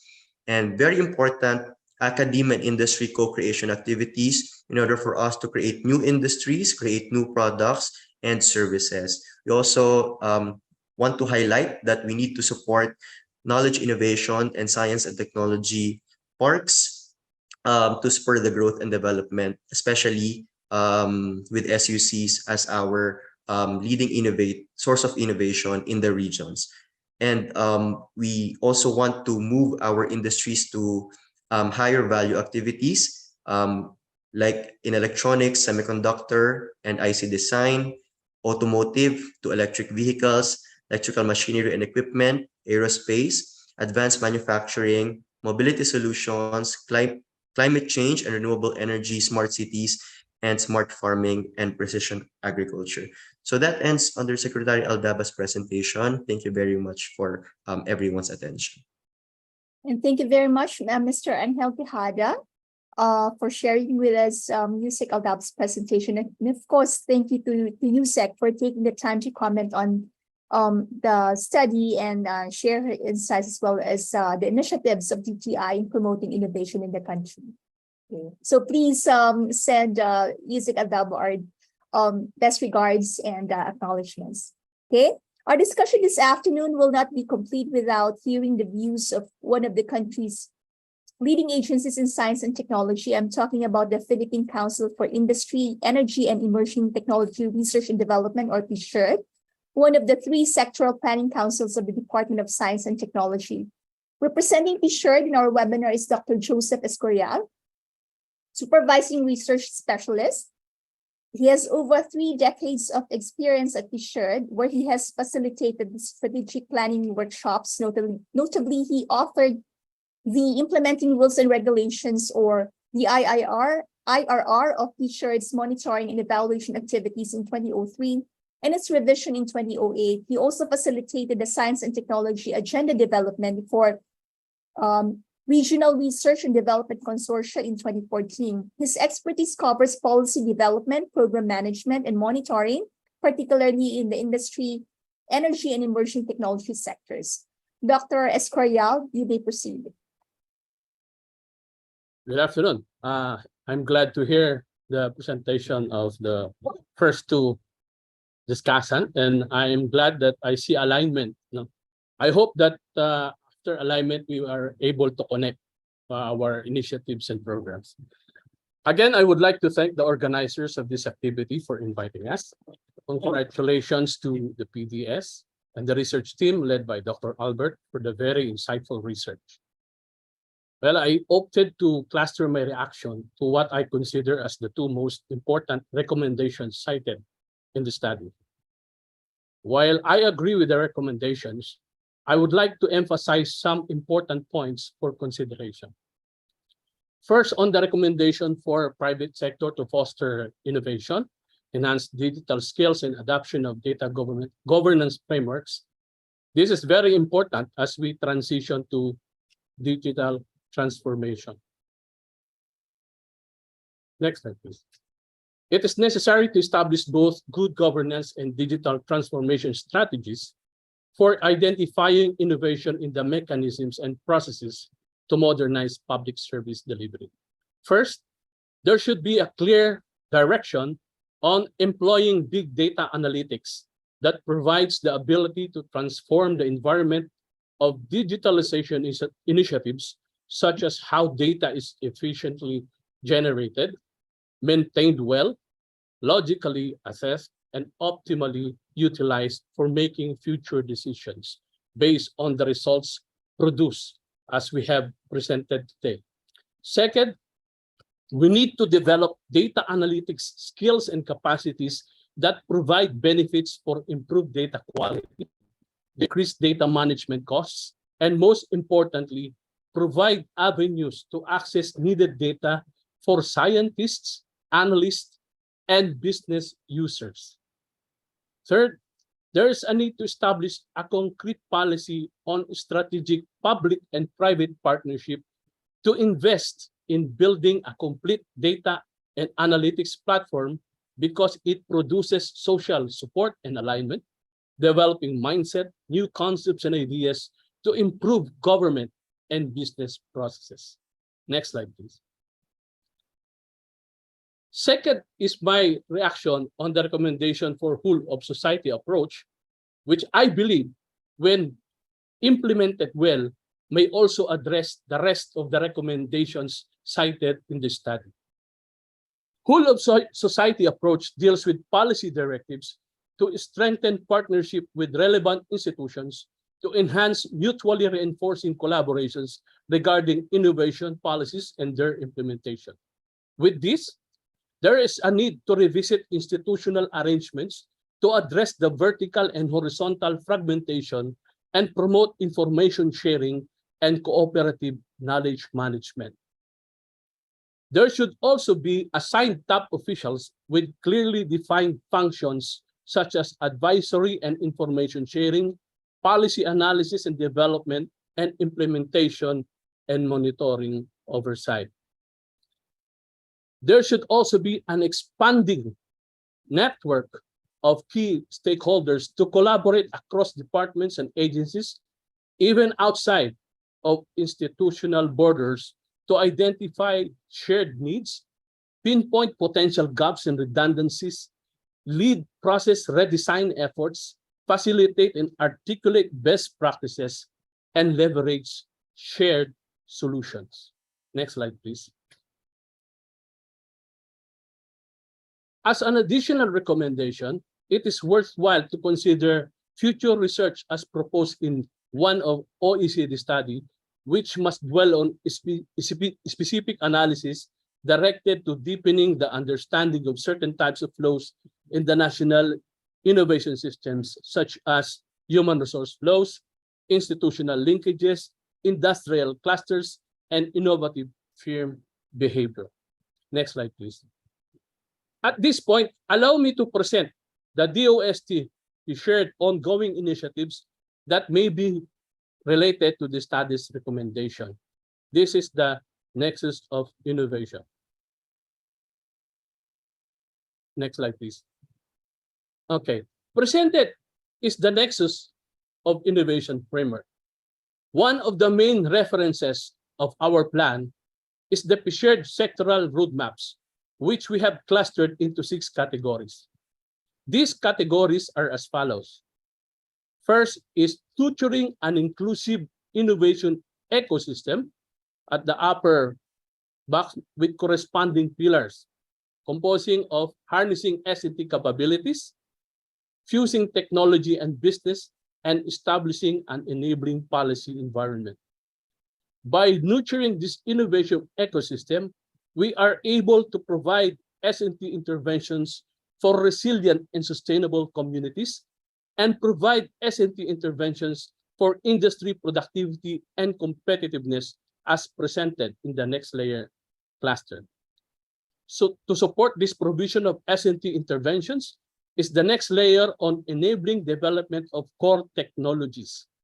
And finally, we synthesize all this by giving emphasis on the important role of science and technology through our science communication roadmap, communicating and promoting everything that we do in PCIEERD, from the development of roadmaps to amplifying the benefits of the results of our interventions through our impact assessment roadmap. This categorization we refer to as the nexus or nurturing exemplars for unified scientific solutions. Based on these sectoral roadmaps, we formulate our call for proposals and initiate various programs, activities, and projects that will contribute to the attainment of the goals in the national and international level. Next slide, please. Now, for your further appreciation, I will present the definition of each cluster groups. Our overarching goal is nurturing an inclusive innovation ecosystem. The PCIEERD is being one of the sectoral R&D councils of the Department of Science and Technology, acts as a major catalyst in enhancing government, academic, and business sector collaborations, nurturing innovations ecosystems that cultivate favorable environments and encourage local innovators to create knowledge and capture business value. As earlier indicated, there are three essential complementing components of this ecosystem which contribute to its goals and aspirations as presented in the framework. First is the harnessing S&T capabilities. The educational and research institutions are considered as the prime generators in innovation ecosystem. Universities in this program can foster innovation as knowledge creation and diffusion centers and providing companies with valuable background, expertise, and skilled workers. In this program, they can articulate and invest in R&D activities that bolster scientific capabilities, being a source of entrepreneurial activities and entrepreneurs to these activities that they generate.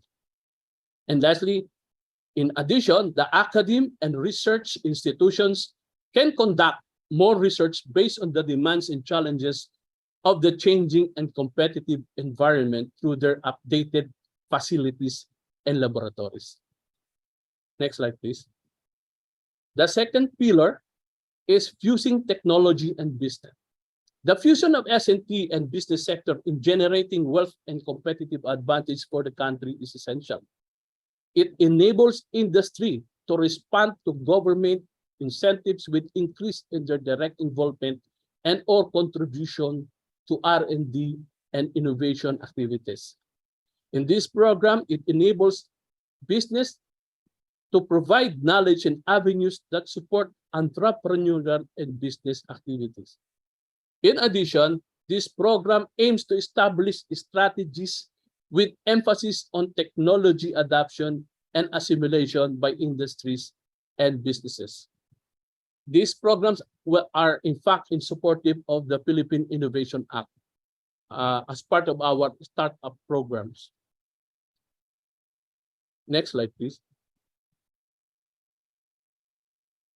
The last pillar of the national inclusive innovation ecosystem is establishing an enabling policy environment.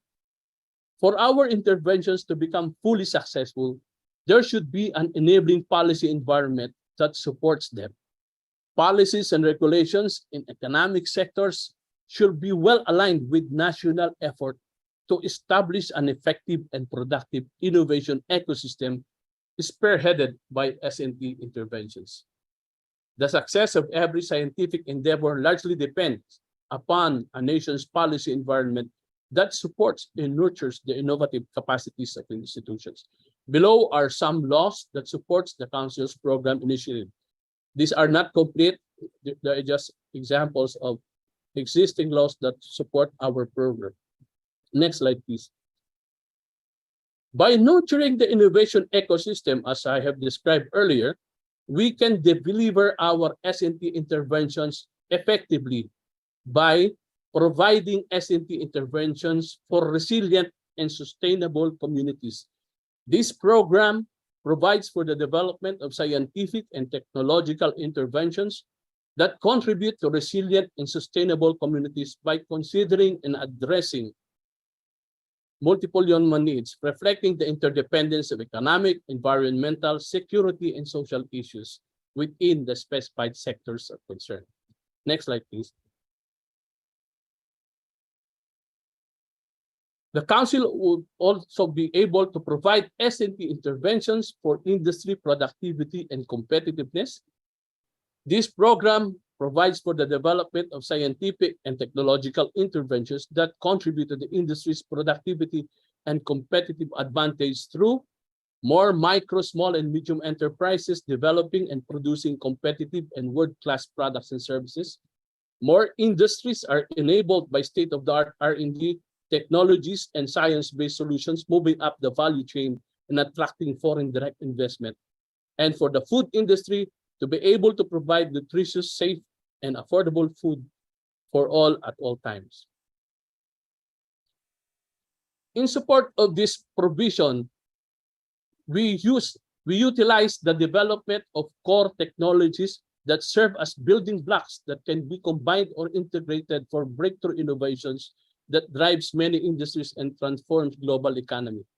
To explore innovation and transformation in the country, PCIEERD provides support and S&T interventions for the development of enabling core technologies and solutions for emerging technologies, energy, and infrastructure sectors to solve the present and future challenges. Next slide, please. As we all know, we have all this initiative. It is very important to measure the effectiveness and success of significant investment. So we do this in PCIEERD. We have impact assessment roadmap to measure these parameters and have information dissemination and technology transfer activities and initiatives while assessing the significance brought about by these changes, both intended and unintended. Next slide, please. And lastly, it is very important to communicate the results of our intervention. Communication of scientific information with potential users and public is an important aspect of science and technology.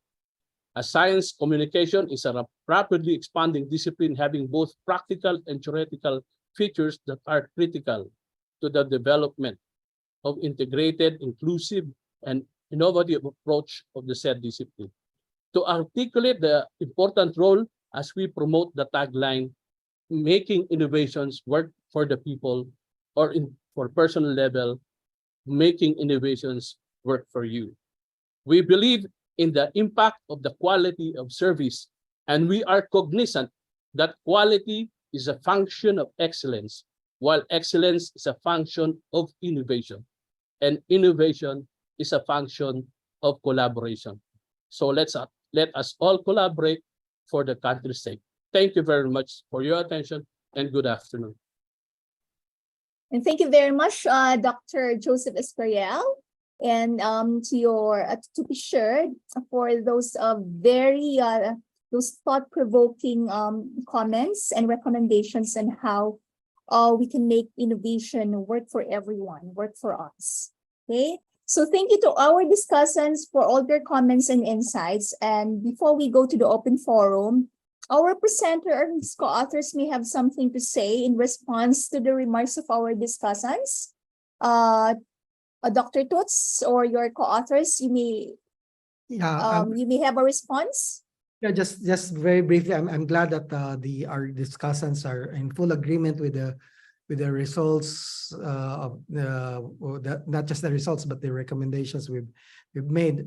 One of the things that that I sort of just glanced over was, I mean, because DOST, NEDA, and also DTI have had long experience already with the private sector, talking with them. But the only thing is, like, there are risks now with the, that I guess in a way during the pandemic we were forced to innovate a little bit more, but now that the pandemic is winding down, we seem to be going back to old practices, and sometimes I wonder whether they're innovative or not. And the other thing too that I wonder about is to the extent to which, like, from at least from the results of the survey, it seems that many of the firms that are not innovative, they're sort of stuck up with local markets. So we need to sort of try to, because I know many government agencies have already been doing so many things, but we seem to be preaching to the crowd.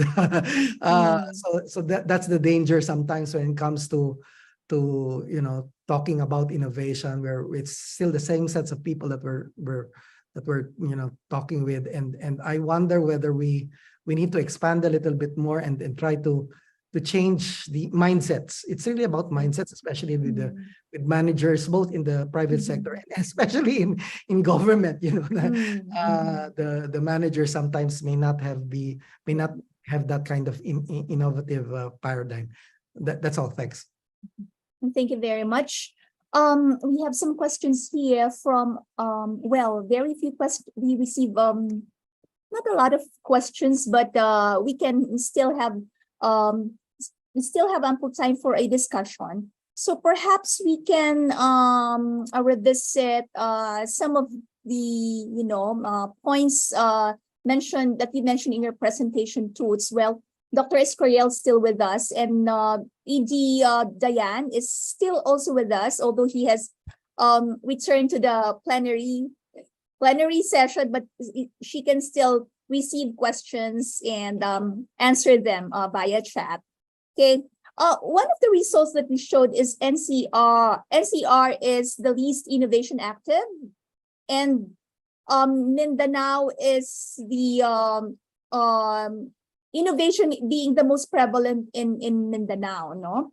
Did you find these results quite surprising? And because if we compare the results with past innovation surveys, no, Mindanao and NCR had the biggest share of firms that were innovation active. Why do you think NCR has lagged? Would you have any insights to share? Perhaps Dr. Escorial may have also something to say. Yeah, actually, that was a little bit puzzling when we saw the NCR, because you would always think that where the thinkers are probably here, but that also might mean that they're as I said, maybe they're doing too much firefighting day to day, and in a way there might be a return to old practices rather than being more at least as far as NCR, but I'm not too sure. I mean, that really deserves much more investigation. But with Mindanao being the site where innovation is most active, that's really a good development, no? Yeah, on one hand, that's a good thing, but maybe it's also partly because, like, the last government was right, it's from there. So some of the resources which are really important for innovation may have been channeled to Mindanao. Okay. Another thing that was that you mentioned, and also that was emphasized by both the National Innovation Council Secretary Director Maharjan and also by Dr. Escorial, is the importance of strengthened, enhanced industry academe government collaboration, no? But the thing is, it's we need to rethink better ways of translating research into innovation. facilitating the use by industry of technologies developed in the labs and universities? Because clearly, hindi ito masyadong nagagawa. So, parang sayang naman yung mga technologies na dine-develop sa mga universities. Hindi talaga ito natatranslate sa mga innovation na pwedeng gamitin ng ating mga firms. How do you think can we fast track this, accelerate this, and perhaps Dr. Escorial also has recommendations, has important suggestions, given that he's from PCIEERD. He also mentioned this in his presentation. You may go first, please. Yeah. Okay, good afternoon. I'm glad you asked the question because actually that's only an impression. Okay. I would argue because right now, as we have presented, the nexus of innovation cuts across this innovation ecosystem. And the second pillar of innovation ecosystem is fusing technology and business. We have actually programs that go beyond the project life. We look into providing support to our researchers, like training them to be entrepreneurs, to helping them to transition the research into technology-based enterprises. We also help researchers commercialize their technologies or license their technologies to industry. We connect them to the industry. That is very good. Yeah, very good to know, Dr. Escorial. But do we have data showing how many, let's say, research from the universities, how many research from the labs have been, piloted and used by the industry? Meron po ba tayong ganong datos? I don't have the data right now, no, but I have some information, some technologies that spawn other technologies to contribute to the package of excellence through our TBIs, startups, spin-offs, programs. No, that's why we are putting forward this nexus principle. Because it means interconnections. No, we may be aligned. Our programs are aligned to one goal, but we do not connect. We do not connect. So we want that PCIEERD to be the nexus of innovation, because we know what we do, why we do what we do. So we connect them to what they need. So we have provided that, and we hope. I'm very excited actually with the presentation of the two discussants. The NIC has a blueprint for innovation, and actually DTA is one of our governing council members. Actually, we have convergence programs with them. So it's to extend our nexus of innovation from our PCIEERD, the way PCIEERD do it, to the other government agencies, so that we can actually reprogram or redesign our program so that we can complement and not duplicate each program. So impact will be bigger than spreading our resources too thinly while contributing to one goal. No, we have to sit down together. I think the creation of the National Innovation Council is a very strategic one, and we are that's why I propose that there should be top officials to look into this integration and how to actually do the analysis and integration of our processes, so that we can work together as one going into that innovation blueprint. Yeah, thank you very much, Dr. Escorial. We all have high hopes for the National Innovation Council, and hopefully with its full implementation, once it's already in full swing, we can see more strengthened industry, academia, and government collaboration in our innovation activities. Toots, you have something to say, or perhaps your other co-authors also can join the conversation. Feel free to join Dr. Francis Kimba if you are still in the meeting room, or Dr. Ramon at Serafica. Go ahead, Toots. Yeah, I was just going to say, in a way, our colleagues from government have really been doing quite a lot of things to try to put the network linkages there. The only thing is, the way it's done perhaps is that, they're there, but to what extent they're really becoming impactful to everyone, to sort of bring innovation at the forefront. It's still not yet quite there because and the fact that most businesses are still like thinking short term. They don't, as I was saying, this survey, because it's nationally representative, this is the very first time we actually have real data, because the last sets of data were suggesting it's about little less than half, but now it's a third. It's much lower than what we had expected. And in a way, it's partly because we sort of focus on the sectors before where there was already some innovation that was happening. But the thing is, it's not to the fault of our government agencies. They're doing already quite a lot. The only problem, I think, is that there still is a disconnect, because many of our educational institutions, it's still they're not sort of, how do you call this? The research they do is very cerebral, and it's not something that can be easily commercialized. So it, rather than working on a problem partly because they, there's, for instance, to be more specific, in Metro Manila, traffic is a perennial problem, but we've never had any academicians come up with big ideas on how to actually manage traffic. We've been doing so many things, look at data, but at the end of the day, there's still not quite as much impact, and in a way, that's probably what even the firms are already recognizing. They do innovate. The ones that innovate, they have to rely more on the, as I said, the knowledge bases within their realm. But they don't quite go to the academe, because they think, the academe is they're too far away, disconnected with us, with what we need to do. And I've talked with a few people from the industry that seem to suggest that this is the thinking, not across many businesses.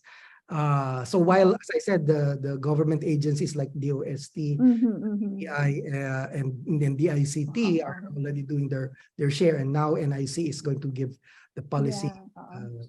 So that perception has to be corrected also, and of course the university also has to to respond to the need for more applied technologies. Technologies can be used by industry. The thing is, partly it's just like they do their own things. Universities do their own things. Sometimes that's not quite even the problems within an area. They're not quite even studied by how do you connect, for instance, even very small firms, to be able to have to reach out and come up with something that's very practical across the business environment. I think that's probably what they're trying to say. It's really partly a communication problem, but partly it's also because there really has been a gap. A gap that must be bridged. And hopefully with the National Innovation Council, because the council consists of public sector, private sector, and really hopefully the council will be able to bridge this gaps. And I saw Dr. Francis Kimba in the meeting room. Please, Dr. Kimba, feel free to share your thoughts. Yes, thank you. And I really concur with what Dr. Albert has been saying. But I think, can you hear me? Am I Yes, loud? I can hear you well. Yes. Yeah. Okay. Yeah. So I think one thing really that we should also I would really highlight is the supporting the Science for Change program of DOST, because I think the Cradle program, and I've mentioned this to Yusek Guevara even before that, I've really been a fan of the Cradle program, because it somehow links the SUCs with the firms, the businesses in the locality, really to solve a problem of the SUCs, of the firms. And really, it's it's meant to link them together, but also to build that relationship. So my idea is that it doesn't really end there with that type of the SUC will help solve the problem of the firm, but really it's meant to foster that every time a research need from the firm is needed, they would just approach the university or the SUC. Yes. Yeah, so I think it's the cradle program of the Science for Change is really something that maybe we should look into, investigate further how it can be strengthened so that the relationship is continuous. Thank you, Dr. Kimba. And I think Dr. Escorial has something to say. Before I read some of our questions, dumami na yung questions natin sa chat box. Okay. Sir, go ahead. Thank you, Dr. Kimba, for mentioning Science for Change. Actually, in PCIEERD, aside from Science for Change, we have a program we call Expertise, or Experts in Scientific Engagement. This is actually the balik scientists, the experts going into industries to look into what they can do for the problems of industry. This is to support actually the science. So the academe plus the balik scientists would work together to solve a certain government company problem. That's why I'm excited, because I see that these programs actually that we offer can connect. We can connect to each other, headed by the National Innovation Council. So we have the right programs. It is just right to sit down together. How can we redesign it, repurpose it, so that we will be efficient it in a more efficient manner, together with the resources, the people, the facilities, all the infrastructure. So if we can only have at least 3 agenda, national agenda, and all the government resources will be there, all the line agencies to the government relative to that program would contribute to that. I think in one term of the government, the president, in 6 years' time, at least one of those programs will be solved. If we will just be able to put together our acts. That's right. And hopefully with the National Innovation Council, yung tinatawag natin na whole of society approach, talagang ma-operationalize na siya. No? Hindi lang siya motherhood statement. And Dr. Albert and Dr. Escorial also mentioned the importance of really operationalizing the whole of government, whole of society approach. We have some questions here, so let me read them before we run out of time. So we have a question here from Timothy Launyo. This is about changing the mindset. He said it's quite challenging. It's quite a challenging objective, and one that will take some time. Should not this mindset be developed quite young? For instance, entrepreneurship and innovation incorporated into lessons as early as basic education.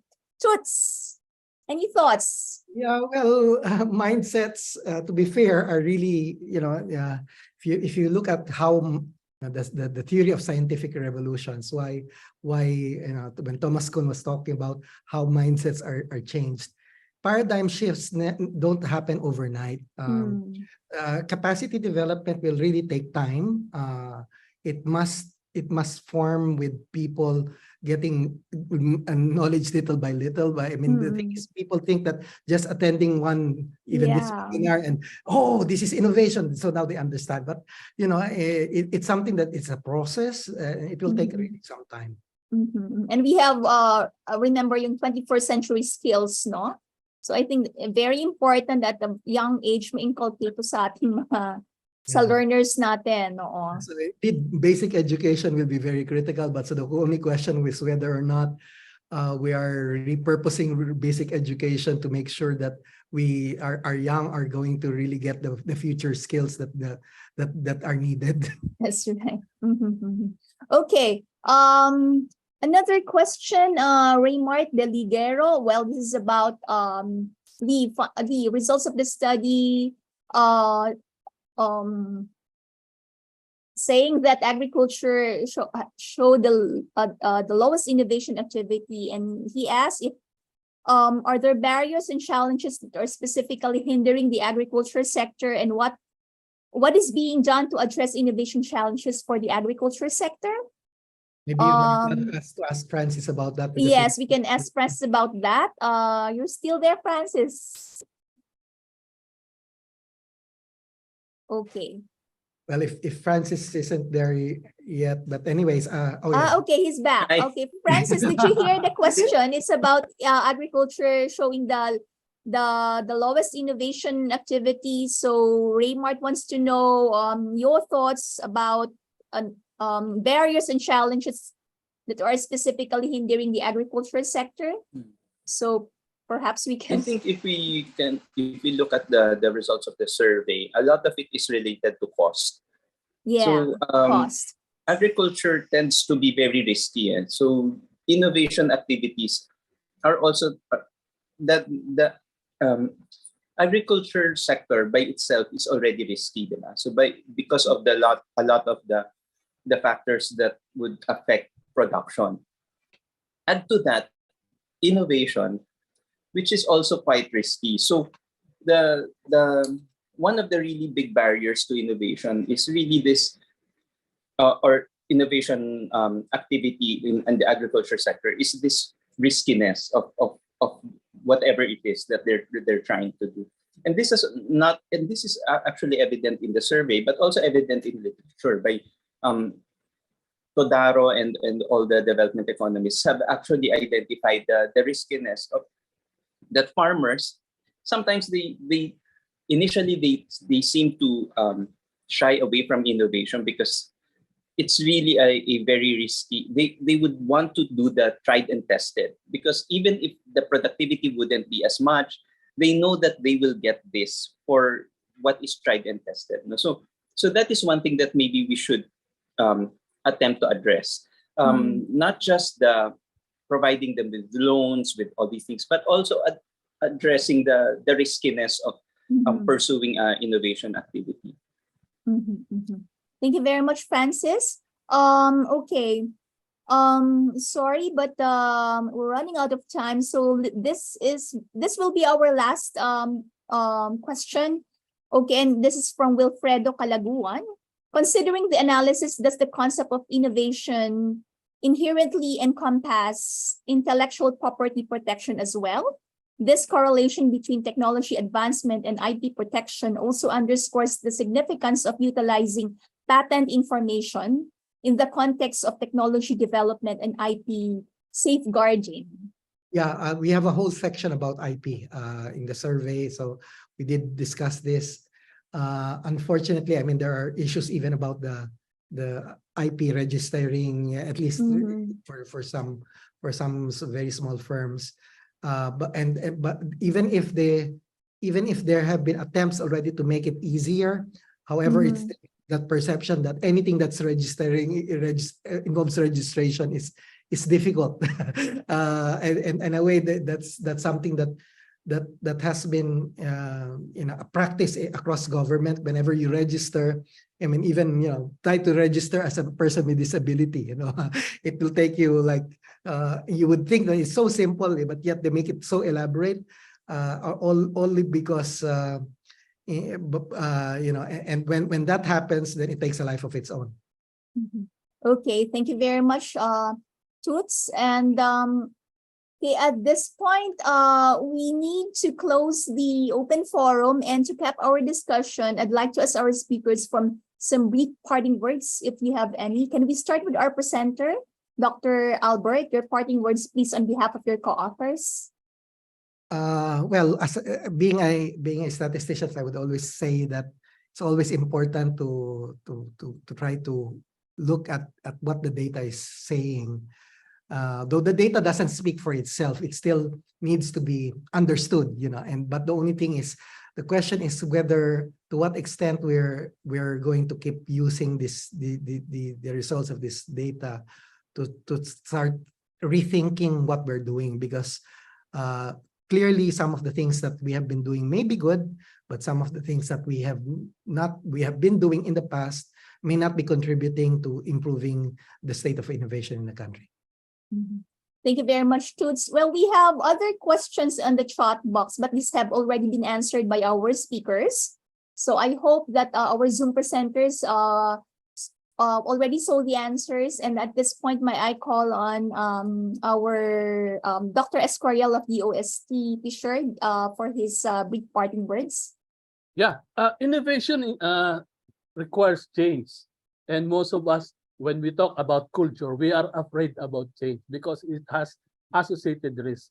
And I think that is one big part why we do not innovate. So let us accept the fact that innovation has risk. But if we work together, we can at least mitigate the risk. That's why the answer to this really is collaborative innovation. A whole of government, whole of society, not only government. So if there are risks, we can share the risk. As long as we want innovation, we should take the risk. And that is one factor for the change in the culture of the Philippine mindset. Thank you, Dr. Escorial, for those nuggets of wisdom. Okay, and may I call on Executive Director Maharjan if he's still around? Okay. Oh, I think he's busy. He's back in the plenary hall. So at this point, let me thank our guests and let us give them a big virtual clap for their presentations and for the insights that they have shared with us this afternoon. We also appreciate your active participation and in the poll, in the discussion in the open forum, as well as in the pop quiz. Maraming salamat po. And let me announce the winners of our pop quiz. Okay, we have Ireland, Tricia San Juan of DOST, Paul Lozano of the De La Salle University Innovation and Technology Office, and Jumil Christian Liza, a student of the Philippine Normal University. So Ireland, Pau and Jumil, our webinar team will contact you for the delivery of your prize. Okay. And finally, we have some reminders. Okay. So you can access all the presentations from today's webinar on the PIDS website, including the study of our authors, which is available as a PIDS discussion paper. And we will share as well the reactions of our discussants. Please answer the feedback survey that will pop on your screen after the webinar. Your comments are important to PIDS to improve our virtual events. In addition, please regularly visit our website and follow us on Facebook and Twitter. We also have a YouTube channel where you can access the recordings of all our events. And speaking of social media, PIDS is currently conducting a social media audience survey. This will help us know our online audience better so we can more effectively disseminate research and information through social media. And the survey is open from August 4 to September 1. And you can access the link from our Facebook page. Please help us serve you better by participating in the survey. And September is just around the corner, and so as a Development Policy Research Month, or DPRM, which we have been celebrating since 2002 every September. And we have 3 events next month to celebrate the DPRM, which this year carries the theme, Going Green and Digital for a More Sustainable, Inclusive, and Prosperous Future for All. So here are the events that you can join in September. First, we will have a kick-off press conference on September 5. This is an on-site event that we will have with the media, but you can watch the live stream on Facebook. After that, we will have the 9th Annual Public Policy Conference on September 19. This is a hybrid event happening at the AIM Conference Center, and you can also participate in Zoom and watch the live stream on Facebook. And finally, we will have 9th Mindanao Policy Research Forum on September 28, which is a virtual event.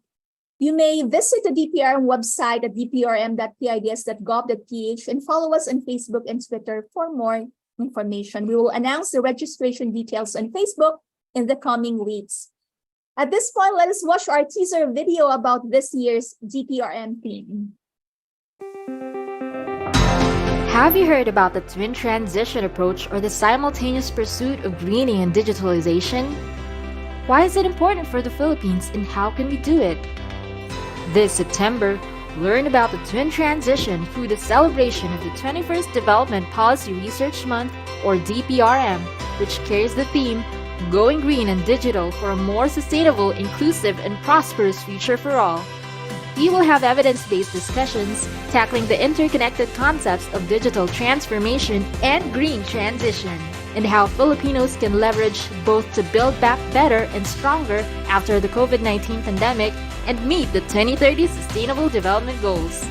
For more information, head on over to pids.gov.ph or the DPRM website at dprm.pids.gov.ph. You may also follow us on Facebook and Twitter for updates on the DPRM and how you can join the conversation. See you there! And finally, we would like to acknowledge the various organizations from the government, academia, civil society, business, and international community, development community that joined us today, as well as our friends from the media. You can find their names on the screen. So this concludes our virtual policy forum. Again, our sincerest thanks to all our guests and participants on Zoom and Facebook for your active participation. We look forward to seeing all of you in September when we celebrate the Development Policy Research Month, or DPRM. Maraming salamat po.